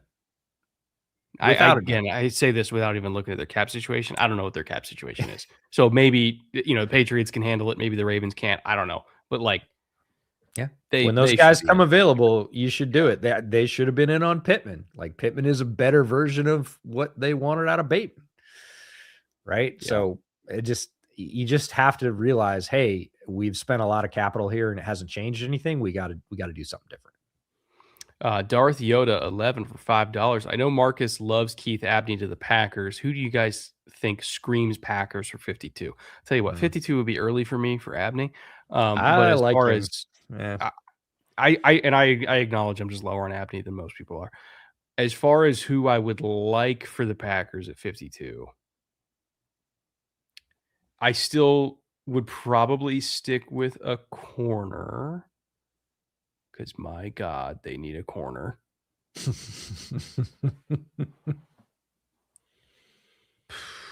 Ooh, Hezekiah Massis? At 52, see, you and I are different on him. I like him a lot. I found him pretty early on. In fact, I saw him last year a little bit on Cal's tape, and this year I was like, yeah, he's still good. And again, Cal's cranking out defensive backs, quality. Really like him. There's no way I would pick him at 52. So Like were that's you thinking so more like early. Cisse, Terrell? At 52, those guys are going to be available, right? So at 52, like Pons might be available. He's probably, Maybe. maybe if he is, cool. Like cool, but not cool because again, we're talking about Packers. So don't pick Pons because I actually like him. Avion Terrell could well be there. If you want kind of a Packers-y corner, it's Igbinosun, right? And 52 would be a little early for me for him there, That would but be real early for me. it's not real early for me. It's a little early, but he fits their freaking style. The style of corner that they typically pick, like Igbinosun is the closest of the guys we've talked about. Maybe Cisse, but Can I interest you in Julian Neal somewhere on day 2 for them? you can interest me in Julian Neal not going there. Yeah, that'd be great. Because you like Julian Neal. I do like Julian Neal. And he's got great size. He's an SEC corner. He's very smooth. Like he would be exactly who the Packers pick because I'm like, oh, I like him. He would go and he would be good. And I'd be like, yep, there he is. There's one of the 3 that they get every year that I was like, man, I like that guy. Rasheed Walker was one of those guys way back in the day. It was like Rasheed Walker. I mean, you were like, I don't Panthers like legend Walker. Rasheed Walker. Yeah, hopefully for them. We'll see. Panthers contract legend Rasheed Walker. That was awesome work. Storm Hayabusa for $5. As a Cowboys fan, I want McCoy no matter what. Insert Wolverine touching the photo. Oh, all right. I think they're gonna have a good shot. I really do. I was not aware that there was such a strong affinity for McCoy. They just they desperately want another outside corner that can play. Yeah, for sure. And there are a lot of good ones in this draft, which is good news. So if you don't get McCoy, you're not done by any stretch. It's not like tackle where if you don't get a starting tackle in the first round, you're kind of wish casting whoever you pick to be player in the NFL. But it's not like that with corner. There are guys down the board that can play. So Sean Tron for $4.99. Thank you, Sean. Congratulations on the sustained growth to the channel, boys. Any major draft day trades you're predicting or hoping for? We appreciate you. We definitely appreciate you, and we are glad that you've been part of that growth. We're glad that all 1,000 of you that are watching right now are part of the growth of this channel, and we wouldn't be here without you. So thank you for that. Trades. I think Cleveland's going back. Oh, really? Glazer is hinting that he knows something's going on tomorrow night that's not small scale. So we're not talking about moving a couple of spots here. We're talking about bundling some picks and changing your draft fortune. He has not said what yet. He probably can't. I get it. It would be more of a pre-show type thing if it's kind of already been agreed upon. And if not, can't say those things because obviously that might upset the balance and make it not happen. And you'd never get another tip ever. So, I do not have any sources on this whatsoever, by the way. I'm just saying if Jeremiah Love gets to 6, Minnesota might be picking up the phone. Yeah. 18 to 6 is going to be expensive. Yeah. That qualifies for a big ass trade. I think it does. I look at, again, you always look at the teams with a lot of capital, and the Jets have a ton of capital. If there is a player that they firmly believe in, they have extra picks this year. They do not, and next year. It's not just this year. So they control their own fate. If there's somebody there that they think is worth it, they're not going to blink at spending an extra pick to go get him because they literally have more picks this year and next year than they can reliably roster. So they have to package them, pay them forward, do something with them because you can't just pick a player at every pick. They're not all going to fit on the roster. And at that point, your practice squad's probably going to get poached because a bunch of them are high-end picks, day 1 and 2 picks. So I would look at them. I would certainly look at the Cowboys for the same reason. Chiefs, man, there's just so much smoke about the Chiefs. I've heard them moving up for receiver. I've heard them moving up for edge. I've heard them moving all the way up for Jeremiah Love. Like, there's just a lot of, like, Brett Veach, I think, has probably like an itchy trigger finger this year. It just feels like it. I don't know for what or when. It just feels like he's just sitting there. He doesn't like having a losing season. I'll tell No, you that much. picks burning a hole in his pocket. So I would look at the Chiefs as well. Those would be my top probably 3 targets. But I think we're probably going to see, if I had to guess, over under picks in the first round, and I set it at 5.5 for trades. Would you go over or under? For which range? 5.5 is the line for trades in the first round. So is it 5 or under? I think it's going to be 5. You think it's going to be 5? Okay. I think it's going to be for Jeremiah Love and 4 tackles. Oh, okay. All right. Shoot your shot, man. That's awesome. Everybody's going to try to get ahead of 17. Everybody. Oh, I get it. And we've got a question coming up about a trade, which is interesting. But I think once everybody I think the first 60 to 90 minutes of Thursday night is going to be a lot of fun. Yeah. I think there's going to be a lot of motion, a lot of smoke. We're going to be scrambling to keep up, and it's going to be great. That's why the draft is awesome. And the back half of the first round is going to be like, huh, okay. Well, this is who's left. Yeah. Everybody's going to be like, can I trade out? No. Are you sure? Yeah, that's funny. Adam Heath 3605 for $9.99. We appreciate you, Adam. He asked, anybody from the Hall of Fame factory that is Troy getting drafted this year? There might be a person named Troy getting drafted. Oh, yeah. Hang on. Do I have I do. Hang on, master. Why is I'm gonna. I don't think I watched a single Troy play. I think I watched people against Troy. I don't think I watched anybody from Troy. It must have been one of the down the board sleepers. I thought I had somebody that had transferred from Troy to another school, and I tracked those on my major sheet. So I was like, I'll control F Troy. I'll find one. Nope. 300 and how many guys on this list? 300. I'll have to go back and watch the Clemson game and just see, like, if I can find any offensive lineman that survived contact with Capehart. I'll be like, all right, you've earned a job. Yeah, this one's good. No, 313 guys on this list and not one listing of Troy. So sorry, no Sons of Troy. And I know that's a USC thing, but there you go. The other Sons of Troy. The other Sons of Troy. It's like the other Miami. Speaking of. And the other USC. Speaking of, did you watch Kuach? No, I haven't got a chance to yet. Okay, just find some highlights. Like, it's hard to do, but find some highlights or find Miami of Ohio tape if you can. Well, I do have that. I just haven't had a chance to watch it yet. Just watch some Jackson Kuach tape. Okay. Yeah, do that. Well, maybe I'll do that late tonight after I finish my video. That'll be that would be early tomorrow. Down activity. Yeah, that would be tomorrow. Shane 0302 for $5. Thank you, Shane. Covering the Steelers and Dolphins may kill me on day 2. Oh God, the combined number of picks they have on day 2, is like 15. Running, I think. But I'm still it for the draft. Who would you take at wide receiver for Miami on day 2? As far as like who fits them, they feel like a hand in glove Skylar Bell type of team to me.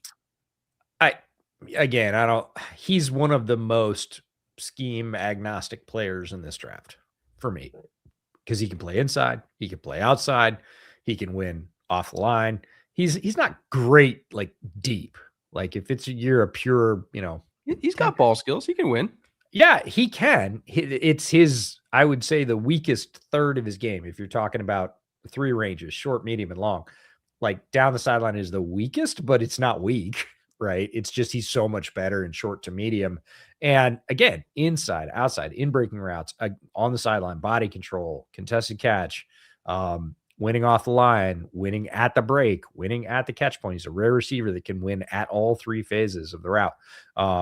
So I really think he fits pretty much anywhere. And yeah, they need help. And again, I don't think you're going to be sorry, no matter who you are, about picking a Skylar Bell from a person standpoint, from a production standpoint, from a flexibility standpoint. Like, that's a guy you can go to right before the game and be like, hey, our, starting number 2 is down. Can you rotate outside? He'd be like, yep, I know the place. Can you Sure. throw? Want to be emergency quarterback? Yeah, he's got 10-inch hands. I bet he could spin it. The comic bench for $2. This channel is 100% goated. We appreciate you. Thank you very much for being here. Boston with K for $10. Thank you, Boston. Only time I've ever said that in my life. Y'all are the best. Going to be here on all 3 days. Let's Who is your go. Tesla? It's probably Caldwell for me. Yeah, I would say the that. guy. Let me look at my list real quick I'll because never forget you guys shouting him out well before the 25 draft. And sure enough, he showed out last year. I think one of the notes that we had about Tesla was that not even when he was at Arkansas, it was when he was at the school before that, which I'm struggling to remember which school. It was some small school. And he had the most insane highlight reel of one-handed catches for a college receiver I'd ever seen. And I was like, he's going to get drafted just off this highlight reel. And then he went to the NFL and had some of the most insane one-handed catches you've ever seen.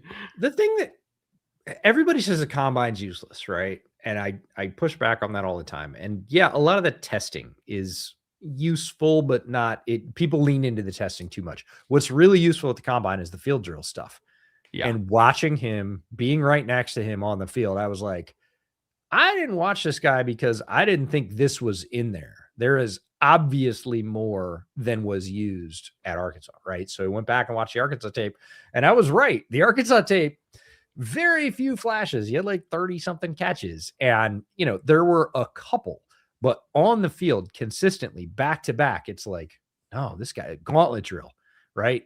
Top speed, straight line, really good hands, like very natural catcher of the football, great size, great leaping ability. And you're just like, okay, it's kind of like Oscar Delp this year, right? You look at Delp's physical skill and you're like, Georgia threw him the ball 30 times. He caught like 24 or 26 of them. Like, what are we talking about here? And so he came home and I was like, nope, the tape's not great, but boy, I got a feeling that a wide receiver coach that knows what the hell he's doing is going to get a hold of him and be like, there's a couple things to fix, but there's so much to work with here.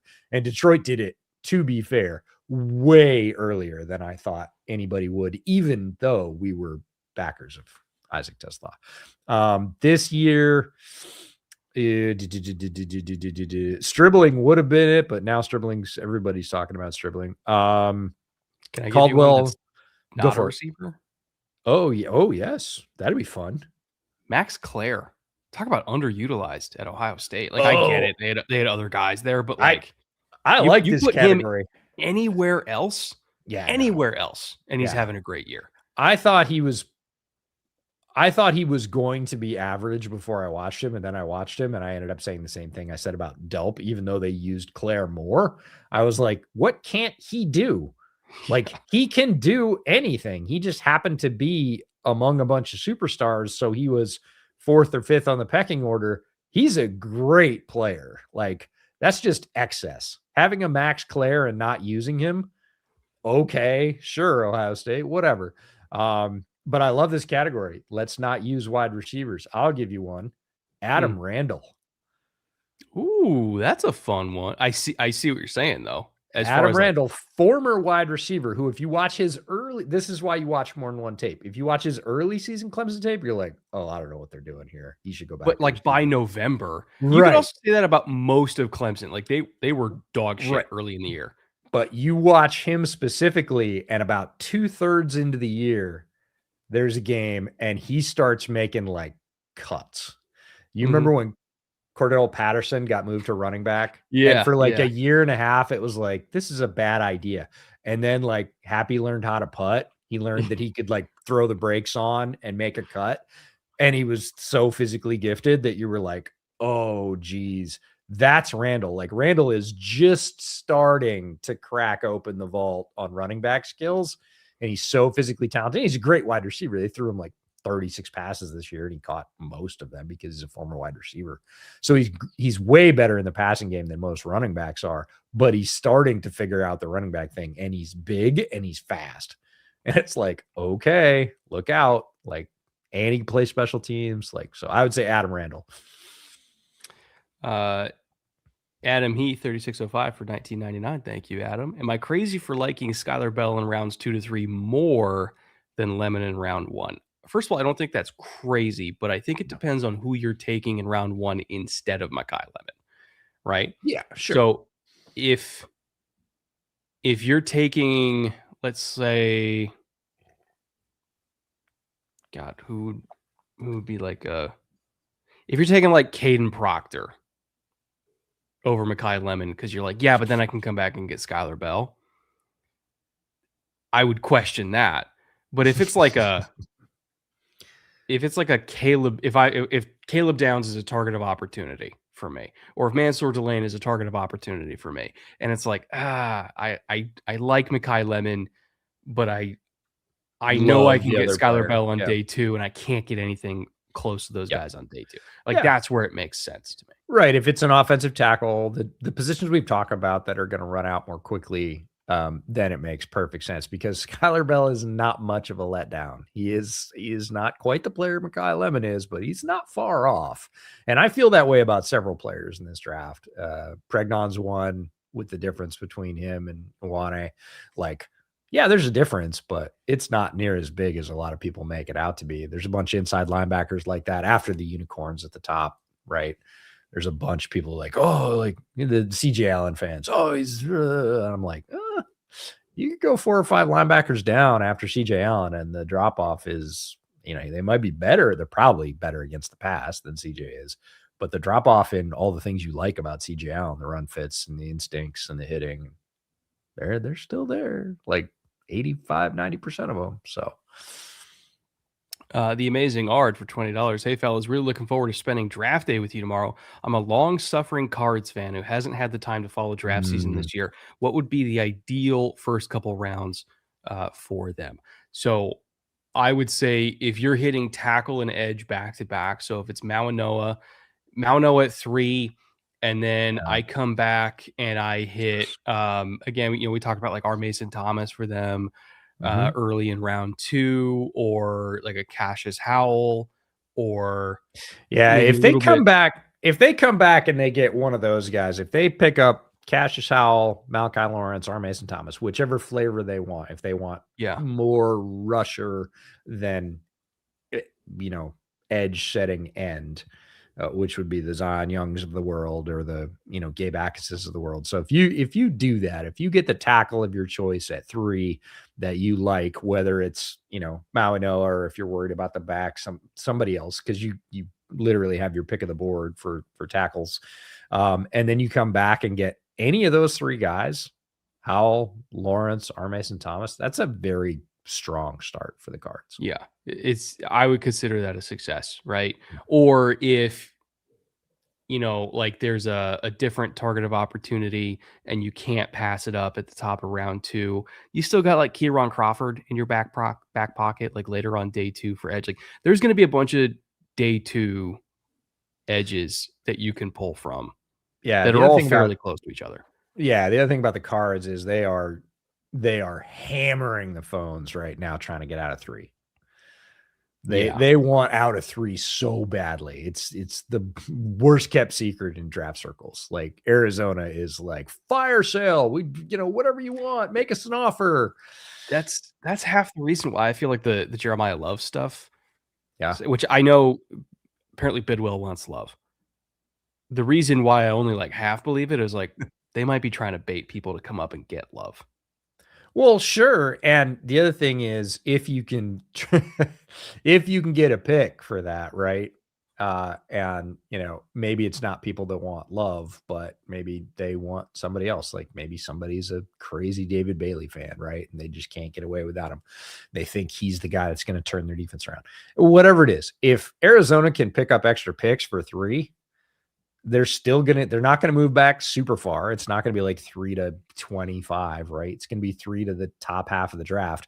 You're still going to have a shot at a tackle you want, because again, you need a lot of help. Like you're still, or if that point you decide you pivot and you're not going to go tackle, which I wouldn't advocate, but then you get edge 3 maybe, or 4, like if you like that one. So, and you got extra picks. So yeah, I think it'll be really interesting. Like Arizona's, they are desperately trying to sell that pick. Sucrum for $5. Thank you. Am I crazy? But I got a feeling the Bears draft a wide receiver by pick 60. I don't think you're crazy. Not at all.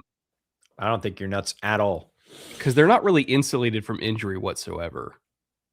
No, and we've been talking about Bell, and everybody knows I love Bell, and I've picked him in a couple of mock drafts for the Bears because I think Ben's going to look at that skill set and be very excited, especially with what they have in Rome and Luther. If you add Skylar Bell to that, and you already have Loveland, like now, what do you do as a defense? You do not have enough cover players for that. I don't care who you are. You do not have enough good cover players to cover Luther Burden, Rome, Loveland, and Skylar Bell.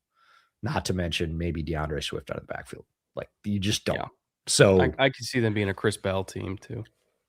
The other Bell. Yeah. Health is a thing there, and he's more limited. I think he overlaps in the Venn diagram of the Bears receiver room a lot with Rome. So yeah, I'm more just thinking it's like, God, if Rome goes down. Yep. Oh, it's not looking good.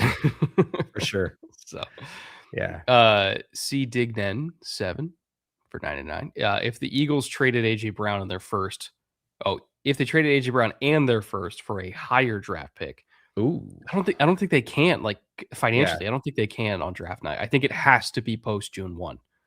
Yes. So that's why people are basically just looking at, okay, Patriots are going to give up their 2027 1. Yeah. So that they get AJ. Yeah. So that they get AJ this year. Yep. So I don't think AJ can get traded on draft night because like the Eagles can't afford it. Unfortunately, I think they would love to, but they can't.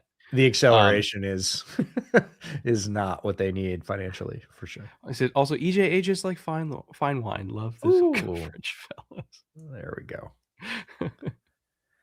Not a wine drinker, EJ is though. No, that's AJ's like a fine bourbon. How about that? Yeah, maybe. No, I appreciate wine and winemaking, but wine does not appreciate me. I'm not a wine drinker. I hear Bo crying outside the door. He's still 25 minutes from dinner. They need to calm down. My dogs do that. I think all animals do that, right? They're just like, hey, you fed us at 8 yesterday. Today it's 7:40. Yesterday's price is not today's price. Henry Woodmancy for $5. Thank you, Henry. Representing Utah with all the BYU fans here. Holy War is a top 5 rivalry and 100% worth the watch. Next year, Devin Dampier is a top 100, Skylar top 50. Devin Dampier, I'll give you your top 100 for sure. He's a fun player. He showed up in a lot of highlights. Watching Dallin Bentley, watching all the Utah guys. Yeah, Dampier's fun. It'll be interesting to see again because every year is different in college, just like it is in the NFL. Guys go up, guys go down. Progression's not linear. You know that if you follow this channel. So I'm hoping he continues on an upward trend because where he is right now is super fun. And if he gets better, if he polishes up the rough spots in his game, he might even be top 75, right? They had an edge last year that I think they lost to the portal that I remember liking a lot. And I was looking forward to him coming out. And I think he ended up portaling to like Ohio State or something like that. It was one of those 3-name guys. Yeah, I don't. John Henry Daly? That sounds like a golfer. But I remember watching him. It was golfer like November. A golfer that uses a hammer. Yeah. Oh boy. John Henry Daly. Is that a John Wayne Gacy reference? No. John Henry's hammer. Come on, man. Oh, okay. Good God. That got dark. Talking about American folk tales. Whoops. Off the track. You've been watching too much true crime, buddy. My wife goes to sleep to SVU every night. What do you want from me? Ozzy Dizzy 6750. Thank you for $5. If there's no nose tackle or edge available, which wide receiver would you take as the Falcons in round 2 besides the one side wonder, Chris Brazzell? I feel like the best fit with Drake London. Do you think KC makes it? Nah, I think. You think he's gone? Okay. Or Concepcion. I think he's going day 1. Yeah. I mean, other than obviously Skylar Bell is getting drafted by 25 different teams at this point. Jeremy Bernard. I'll give you Jeremy Bernard. Bernard would make sense. They could be the Stribling team. Yeah, I could see that for sure. Because I a guy think they like could be the Stribling Surratt, team. again, is going to be too close in the Venn diagram, take some of the same catches. You could go Ted Hurst there and just have two like jump ball artists. Like, let's go. Bombs away. John Henry Daly. I was close. Okay, was close. Yeah. He went to Michigan, not Ohio State, so I was not close on that one. Well, yeah. Oops. wrong side of the border there. But I remember watching him middle of the season. I was like, "Oh, this kid's good." I liked him a lot, and then he didn't come out. As for down the board receivers, but he's really down the board weapon. The Falcons feel like a fun destination for like Eli Heidenreich. They just feel like the Heidenreich team to me, like day 3. So the Tyler Algier of receivers. But like Bijan can't touch it 30 times a game. Oh, but if you want to do strong there for Bijan fantasy owners, they're like, can't. Challenge accepted. Just remember, folks, when you're in your auction leagues this year and somebody nominates Atlanta running back B. Robinson, please double check which one it is. Yes, do not be the Raiders. Do not draft the wrong one.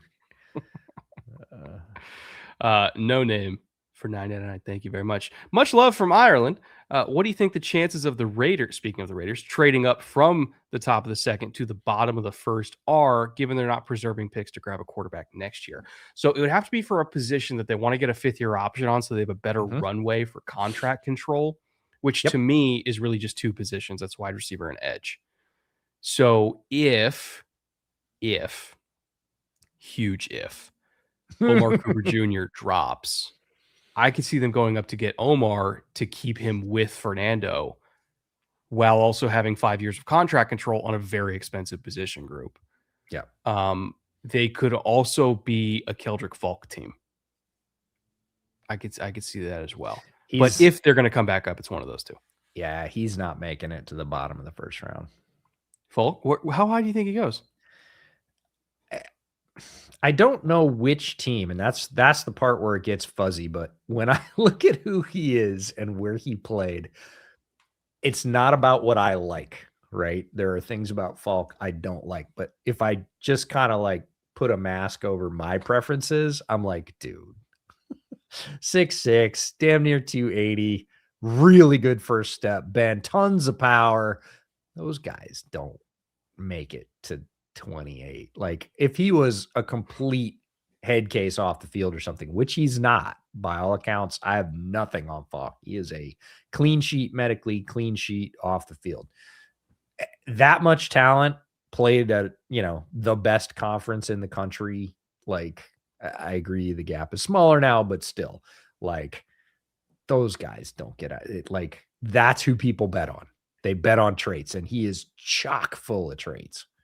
And he's a good player already, but just not against pass production. Speaking of the Raiders, Kel for $10 asked, which organization will make the craziest pick this year? The Jamarcus Russell, the Alex Leatherwood, whoever. It's going to be the Raiders again, isn't it? I hope not. I hope things have changed in the desert, and they are not going to do that. The other desert. We talk about the desert. We're talking about Arizona, but now Raiders desert as well.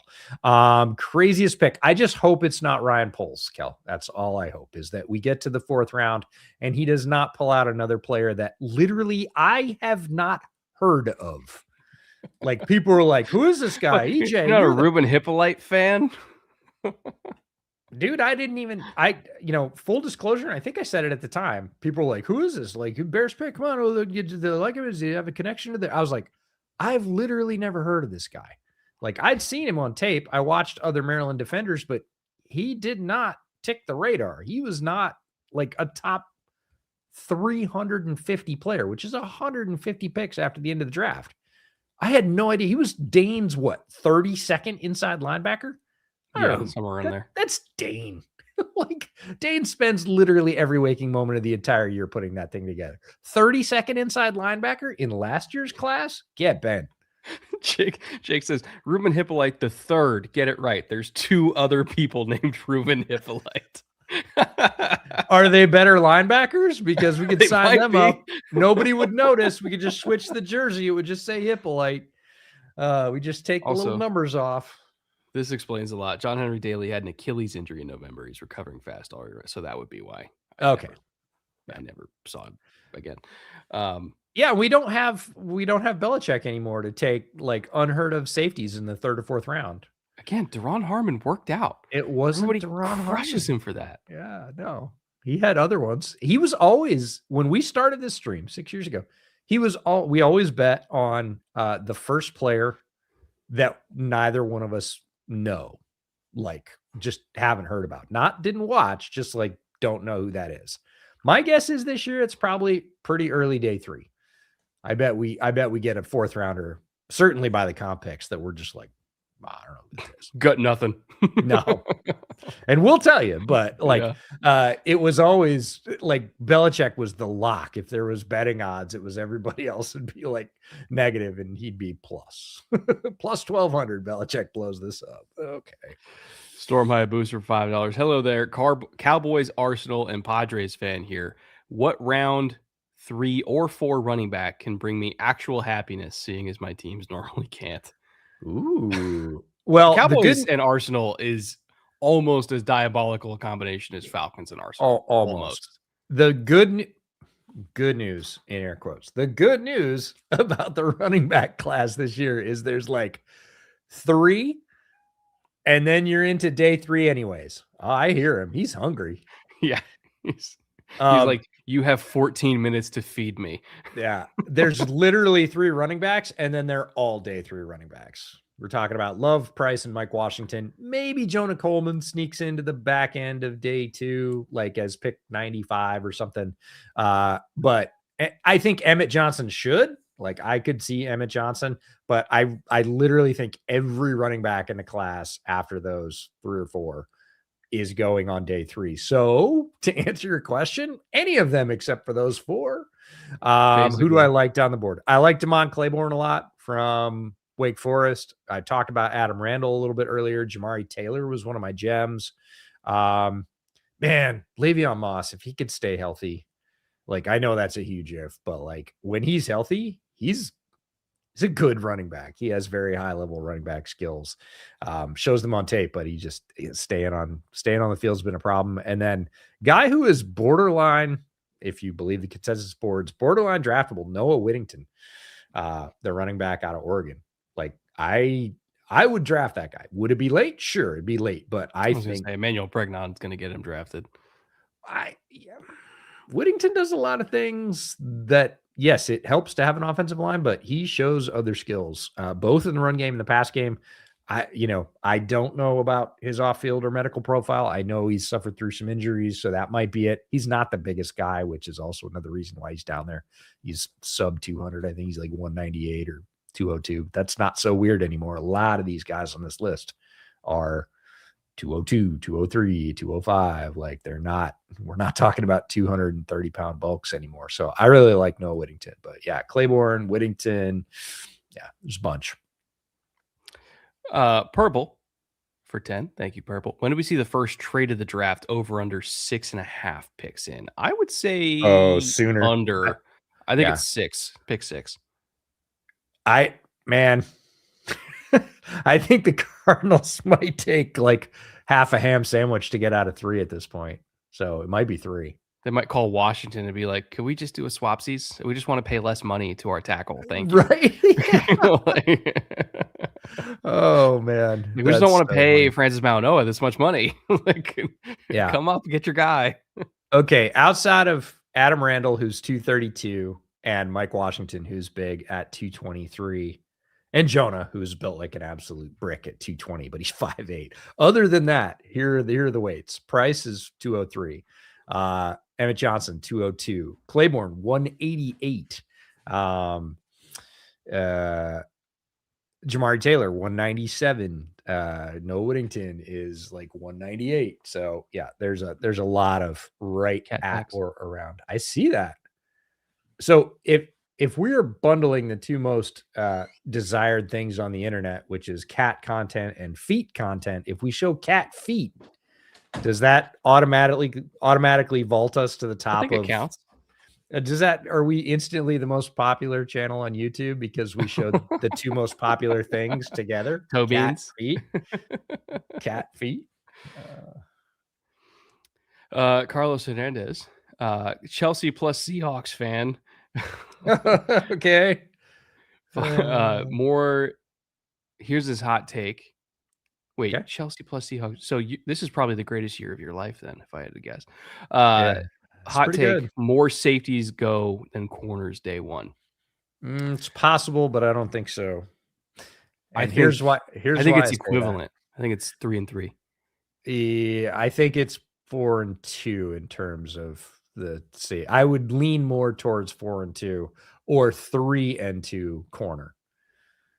Leaning towards corner. I think 3-2 is probably the numbers. And here's the reason. Everybody thinks that if Emmanuel McNeil-Warren is there at 25, the Bears will take him. I would love that to happen. I do not believe it's the case. The question is then, like, how early on day 2 does he go? Oh, pretty much instantly. Yeah. I think that's the thing is those first couple picks of day 2, everybody has like 12 full hours to leave the draft, wake up, sit back down with their boards. And like, you know how many draft rooms are going to be like, wait a minute, Emmanuel McNeil-Warren's still on the board? Like, should we move up 5 spots and get him? Like, he's a really good football player. Like, those conversations just get amplified because they don't have to take place in 8 minutes. They take place over 12 hours. And everybody goes, man, I don't know. He looks really good. Carlos followed it up by saying, I donate my left kidney to see Thiemann in Seattle. Well, your left kidney's safe. He's not going to happen. Well, Goofy John yeah. Schneider take that would make you go, holy shit, they're going back to back. Caleb Banks equals McDowell, but actually works out this time for Seattle. Is there a team that needs Caleb Banks less than Seattle? Man. Sure. Let's just take DT4, who's a freak of nature, because we can. Fuck you. That's why. Yeah, fuck you. That's why. Yeah. No, I think like Pregnon, I know everybody like defends Bradford, says he's a Super Bowl champion. I get it. He's also a national champion. I get it. He played better last year. He did not play great last year. If there were breakdowns in the offensive line, they were coming through right guard. Pregnon would solve that. And look, Bradford's going to be a great swing. It's not like he's going anywhere. So, you know, again, loser of that competition is one of the best guard swings in the league. So you're fine. Trev. So I think Trev and Connor are doing a mock right now. Chat says, Tater says, Trev just picked Freeling to the Chiefs at 9. Okay. Which makes me think, so Trev, I don't think would do that unless he knew something. Huh. And you notice how in like the last week and a half, everybody all of a sudden is like, Chiefs are going tackle. Chiefs are going tackle. I've heard a lot about the Chiefs, so it's hard to isolate tackle. I definitely have heard tackle, but I think I've heard tackle about every single team at this point. I mean, it's fair.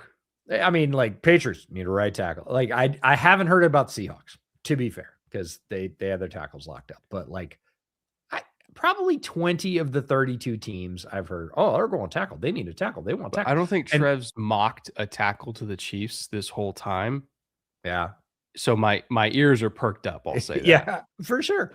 It's about the right range for Freeling in terms of whether it's the Chiefs or somebody else. Like he's going to go around that range because he is who he is a left tackle from the SEC with good size who is not topped out yet in terms of ceiling. He's going high. He's going right around there. So he'll be off the board pretty quickly. This one's for you, Each, from Chums. Every year, Ryan Poles has at least one bizarre wild card pick on nobody's radar. Who's this year's version of Ruben Hippolyte in the fourth round? Saw this. If I knew, we would be better. I did hear that they like actually a modern day kid, the Alabama corner, Damani. In like the 5th, not in the 4th, but like you know, he's a special teamer to me, but like fine.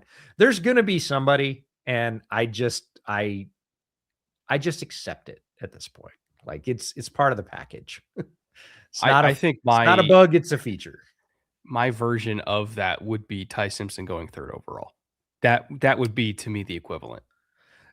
There will be much hue and cry if Ty Simpson goes in what we really think of as premium range, which for a quarterback is top 20. right? After that, it's you might be coming up for control. That's different. Everybody knows that's different. Like, Cardinals could trade back in to the back end of the first round to get the 5th year if they wanted him. Drafting somebody at 25 or 28 is not the same as drafting them at like 15 if you're a quarterback. You draft somebody at 15 and a quarterback, he's going to be starting. Whether it's, the first game or whether it's 8 games in, he's going to be starting. That's just the pressure of the modern NFL. If you draft him at 28 and say, I got 5 years now, he doesn't have to start, then you're okay. I think it might actually be this one, Barelissimo. Zane Durant equals Kalijah Cansey. Brett, I like him too. If Ryan Poles takes Zane Durant day 2, that might actually be the equivalent. The Ryan Poles pick. I will lose my mind. I will not love it at all. I will not love it at all. It will remind me very much of the Pickens pick, which again, the Pickens pick, yeah. Yeah, Javon Dexter and Zach Pickens, very close. Like Javon Dexter, woo, Zach why? And nobody talks about Turner like last year because Burton worked out, right? Burton took all the heat, right? And everybody's like, Shamar who? And you're like the guy that didn't play all year as a super high draft pick on a team that went to the playoffs? That guy? They're like, huh? Well, I can't hear you over all this offense. I thought Shamar was in Cincinnati. It's like, no, the other Shamar that didn't do anything. Yeah. Who should have played outside, but they did the exact wrong thing. Teams, how many times have we done this on a draft live stream? We're like, hey, if they play him at 4i or 5, I actually like it better. Some of his tape there, he showed more explosion, like lighten him up 15 pounds or so, move him out to the edge. What's the thing they say in the introductory draft presser? Oh, no, he's going to be 10, 310, 315. He's a DT for us. No, DT, really. Okay. That's where all his bad tape was. He slowed way down. It was harder for him. Like, anyway, so yeah, Zane Durant to the Bears. Landon Robinson, no matter what.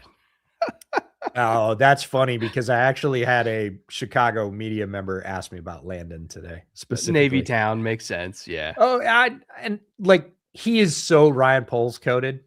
Like Ryan loves nothing more than to come up and say, I've got a story for you. Give me the 5'10" defensive tackle. It's not even that. It's I've got a story for you. This is a great kid, super hard worker, extremely Something just came high, across my line. extremely high character. And he's kind of average at what he does on the football field. But we don't care about that because he's going to be a Brian Piccolo Award winner. And you're just like every year. Like I get having high character guys on your football team. I kind of like it. It's nice. But you need the Jimmies and Joes in this draft on defense for sure. And I like Landon Robinson. Nothing against Landon Robinson. I'm not picking him up high. Yeah, it's just he's a fucking not picking him up high. Yeah. 5'10". Anyway, Tater's World for $20. Thank you, Taters. Thoughts on Angels Envy Bourbon? I mean, I'd like some right now. That'd be great. There. I do not have any. So the port cask is awesome. The Caribbean cask rye, I am a huge fan of. You really can't go wrong with Angels Envy. I've never had anything from them that I didn't love. So if you want to splurge, get a bottle. I think it's like $60-$70. It's well worth it. His other question: Bain is taken. Chiefs go wide receiver at 9. Tyson Tate, board better at 29/40 for DT/DE. Chiefs trade partner isn't guaranteed to get a wide receiver if DE at 9. My dream, all that setup. My dream: Tyson, TJ Parker, Caleb Banks. I mean, again, if you are comfortable with the injury history, not with Parker's clean. Yeah, if medical's clean on Banks, yeah. If medical's clean on Tyson and Banks, like that is a haul of talent. Like you are getting you are boosting the futures of your football team if all three of those guys are on the field. I mean, and fixes the pass rush, I'll tell you that much, for the first time in like 4 years. Yeah. Well, maybe. He's the same type the Chiefs have taken, I have made gems you've liked. No, he knows how to turn more than 30 degrees in either direction. So that makes him not the Chiefs type. You watch the Chiefs pick TJ Parker. That is the sentence of average He right doesn't there. rush like he's in fucking bullet time with the Matrix while everybody else is moving full speed. Like that makes him not the Chiefs type. Oh, that's so fun. Tyson, If you ask Tano Passio to pick up a nickel off the ground, how many tries do you think it takes? Over under 5. Does he get to kneel down? Just saying. Different kind of type. All right. Jacob doesn't know ball for $5. What are the minimum requirements to be a draft analyst with any credibility in your eyes in a sea of everyone giving takes? Is just watching film enough? No. I don't necessarily think there's minimum requirements to be a draft analyst other than acknowledging that you're going to make mistakes and being willing to learn from those mistakes. Yeah. And the thing is, nobody's good at this immediately. And really, nobody's good at this. We just try to be not shit. Yeah. But that takes 10 years because you have to make enough mistakes to not be shit.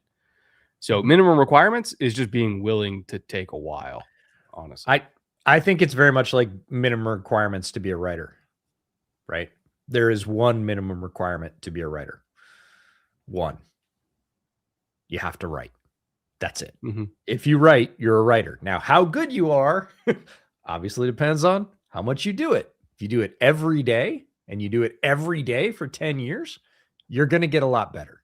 Like, you might not be the world's greatest writer, but you're going to be way better than you were 10 years ago.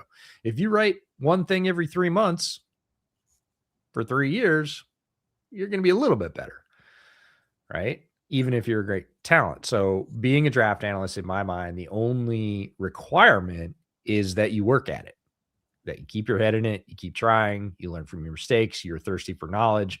When people tell you, hey, I don't think you got this right, or hey, I think there's something here that you don't know, you don't take it personally. You can't.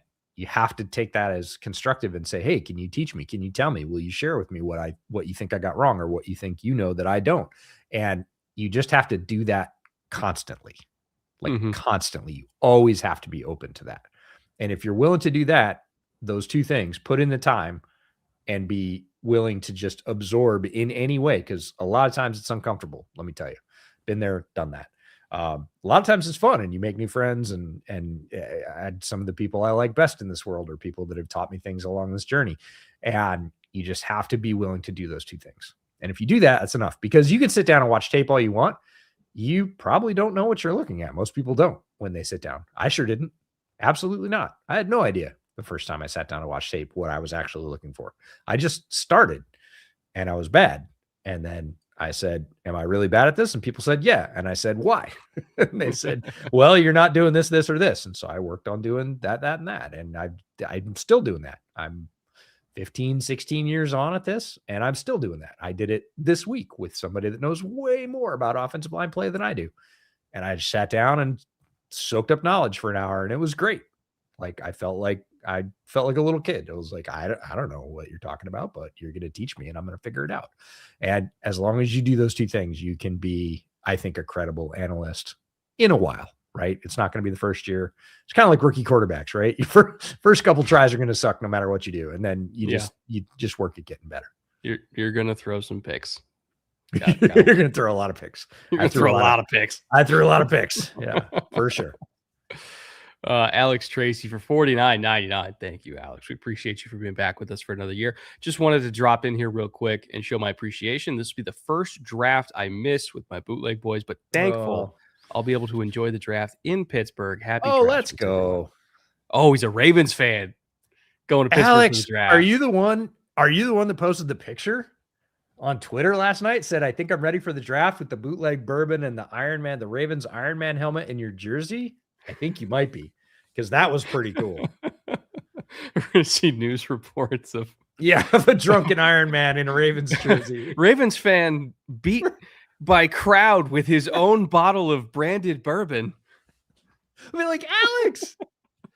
Oh man, we do appreciate all your support, Alex. We also appreciate that you were one of the lucky few. It was like 100 people total that managed to get one of those bottles. So we appreciate you for all your support. Rye Bread $99.99. Thank you Let's also, Rye Bread, go. for your support. He says, Merry Draftsmas Eve. You guys make my draft weekend awesome every year, and I can't wait for the next few days, as well as all the analysis afterward. Question for Brett. Do you have a prized possession in the whiskey cabinet or a bottle you are specifically saving? He does have some prized possessions. I'll give this as the the purveyor partner viewer perspective of having been there and sampled most bottles on that shelf. I think, and Brett, you can tell me if I'm wrong. I think that I have convinced you against, for the most part, saving things because I drink all of it. Everything is open. Because the best stuff is the stuff you want to share with people that you really enjoy. So when you have a moment, and don't wait for the moment because it could be too long, just enjoy it, pour it. That's what it's for. They will always make more. I don't care what it is. I don't care if it's Pappy 25. Like, they will make more. Like, everybody's always making bourbon. So take the good stuff you have and share it with your friends. That's my like strangely specific adult life tip, is don't wait. Like, drink that stuff. That's what it's for. So this is one that I picked up in Cork at the Middleton Distillery, which to me is my favorite distillery tour I've ever been on. And again, bottle's half empty. This is like a $300-something bottle, and I drink it because I'm not going to spend that much on a bottle of whiskey and not enjoy it and just look at it. Yeah, right. That's not what it's for. So I think, I had a great time with my wife at that distillery tour. Went out to Ireland, brought back like 9 bottles, and that's my favorite one that we brought back. So prized possession, because it reminds me of that trip, going somewhere else with my wife and having a great time. And I think it's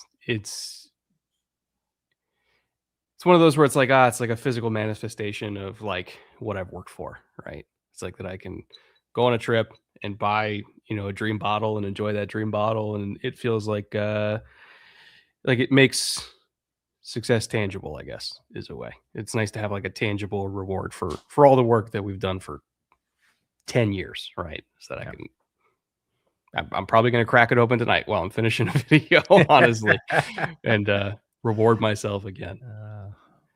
All right, let me, because I know every year for Draftsmas we always have like 0 shot of getting through every question, so I'm just making sure there wasn't any other like massive ones that I missed. It's training for people because the volume that we get over the next 3 days, I think, God, it was like 3 years ago the last time I looked, but it was like we got, I think, 35,000 comments in 3 days. So we're not going to see them all. Things happen really fast. We're not going to be able to answer every super chat. This is just kind of a public service announcement. We, thank you for supporting the channel. We very much appreciate it, whether or not we answer your question. Thank you for being here. And thank you for, so many people tonight even have said that they enjoy the coverage and this makes their draft for the next 2 or 3 days. Like, we can't thank you enough. You are our people and we are here for you and you are here for us. And that's what makes all of this special. Matthew in the chat said, my father isn't getting any younger, so I took your advice to drink the bottle now, and we got a bit messed up together on the bootleg bourbon. Appreciate you guys making that possible. That's what it's for. That right there is the best counterpoint to anybody that you go and they got some dusty bottle and they're like, I'm going to open it when, my business hits $1 million. Like, I understand saving things like that, but like, boy, you're going to have more fun if you sit down with 4 or 5 of your best friends that help you build that business and just open it. And they go, oh my God, you're opening it? And you go, yeah, I am. That's the point. Like, I'll tell you what, I hope your dad lives to be the oldest human possible, but in 20 years or 30 years or 40 years, whatever, you're going to be happier that you're looking at that bottle empty than looking at it full. Yep. 100%. I'll tell you that much. And we've had a couple stories like that with bootleg bourbon. A friend of ours who we've known for years works in this industry, bought a bottle, very, very generously put up his own money to get one of those bottles. And he had it for about 2 months. And he had, it was just, he has like a weekly game night at his house. And he had 3 or 4 guys over there like, what's that? And he's like, oh, my friends, worked with this distillery and they made this bottle. And they were like, is it any good? He's like, I don't know. I haven't opened it. It was like a Tuesday night game night, happens every week. And he was like, fuck it, I'm going to open it. And he said he opened it and they poured one. It was amazing. They really liked it. They poured another one. 2 or 3 of them poured one more. He said, we went through damn near 2/3 of the bottle, but everybody enjoyed it. We had a great time. Game night was super fun. And I looked up at the end of the night and I had this little pang that I was like, oh God, it's almost gone. And then I was like, nope, that's exactly what it's for. You used it perfectly. For people that are wondering if they're never going to be able to get a bootleg bottle again, we will be putting out more. I can tell you that much. Yep, so we're working on it. That's another reason to drink it. We're going to put out more. That's right. Crunch all you want. Okay. We'll make more. It's okay. Each one's unique, but they're not finite, which are 2 very different words. So, yes. I have cats that are screaming at me from the hallway for dinner. They're going to eat you. They're going to eat me eventually. If we did not get to your super chat, please hold it, save it.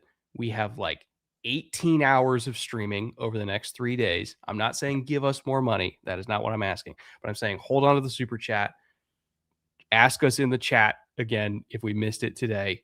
We will be able to get to your questions, I'm assuming, through 18 hours together for these next few days. But we apologize we couldn't get to tonight. Could not. Wow, sounded out, Brett. Holy shit. If we couldn't get to it tonight, I apologize. But just hold on to it. We will get to you. And thank you all for coming. Happy Draftsmas Eve. And we will see you tomorrow at... I think we go live an hour before the first round. So we go hour before the first whenever the first round starts, we will be live 60 minutes before that, because I don't want to do all the time zone translation because I'll get it wrong. So 60 minutes before round 1 starts, we will go live. And then on day 2, it's 30 minutes before. And on day 3, also 30 minutes before, because that's pretty early on Saturday morning, quite frankly, because things crank up bright and squirrely. So yeah, but we'll have a lot of fun. This has been a lot of fun. It's gotten me pumped up. I like you have 5 or 6 more hours worth of work tonight. So this will carry me through till tomorrow. And then we'll wake up to all the rumors, all the buzz. Thursday is always everybody goes, well, you don't have to do anything until the draft starts. And that's not till tonight. So like, you're just sitting around, right? Like it never, when we've done this together in the same place, when we've done it separately, like phones blowing up all day, rumors flying, people calling, did you hear? I don't know. What'd you hear? And that's all day long. So it'll be a busy day. All right, AJ, I'm going to feed my cats and then throw on John Wick and get back to editing. So thank you all for being here, and we will see you again tomorrow night.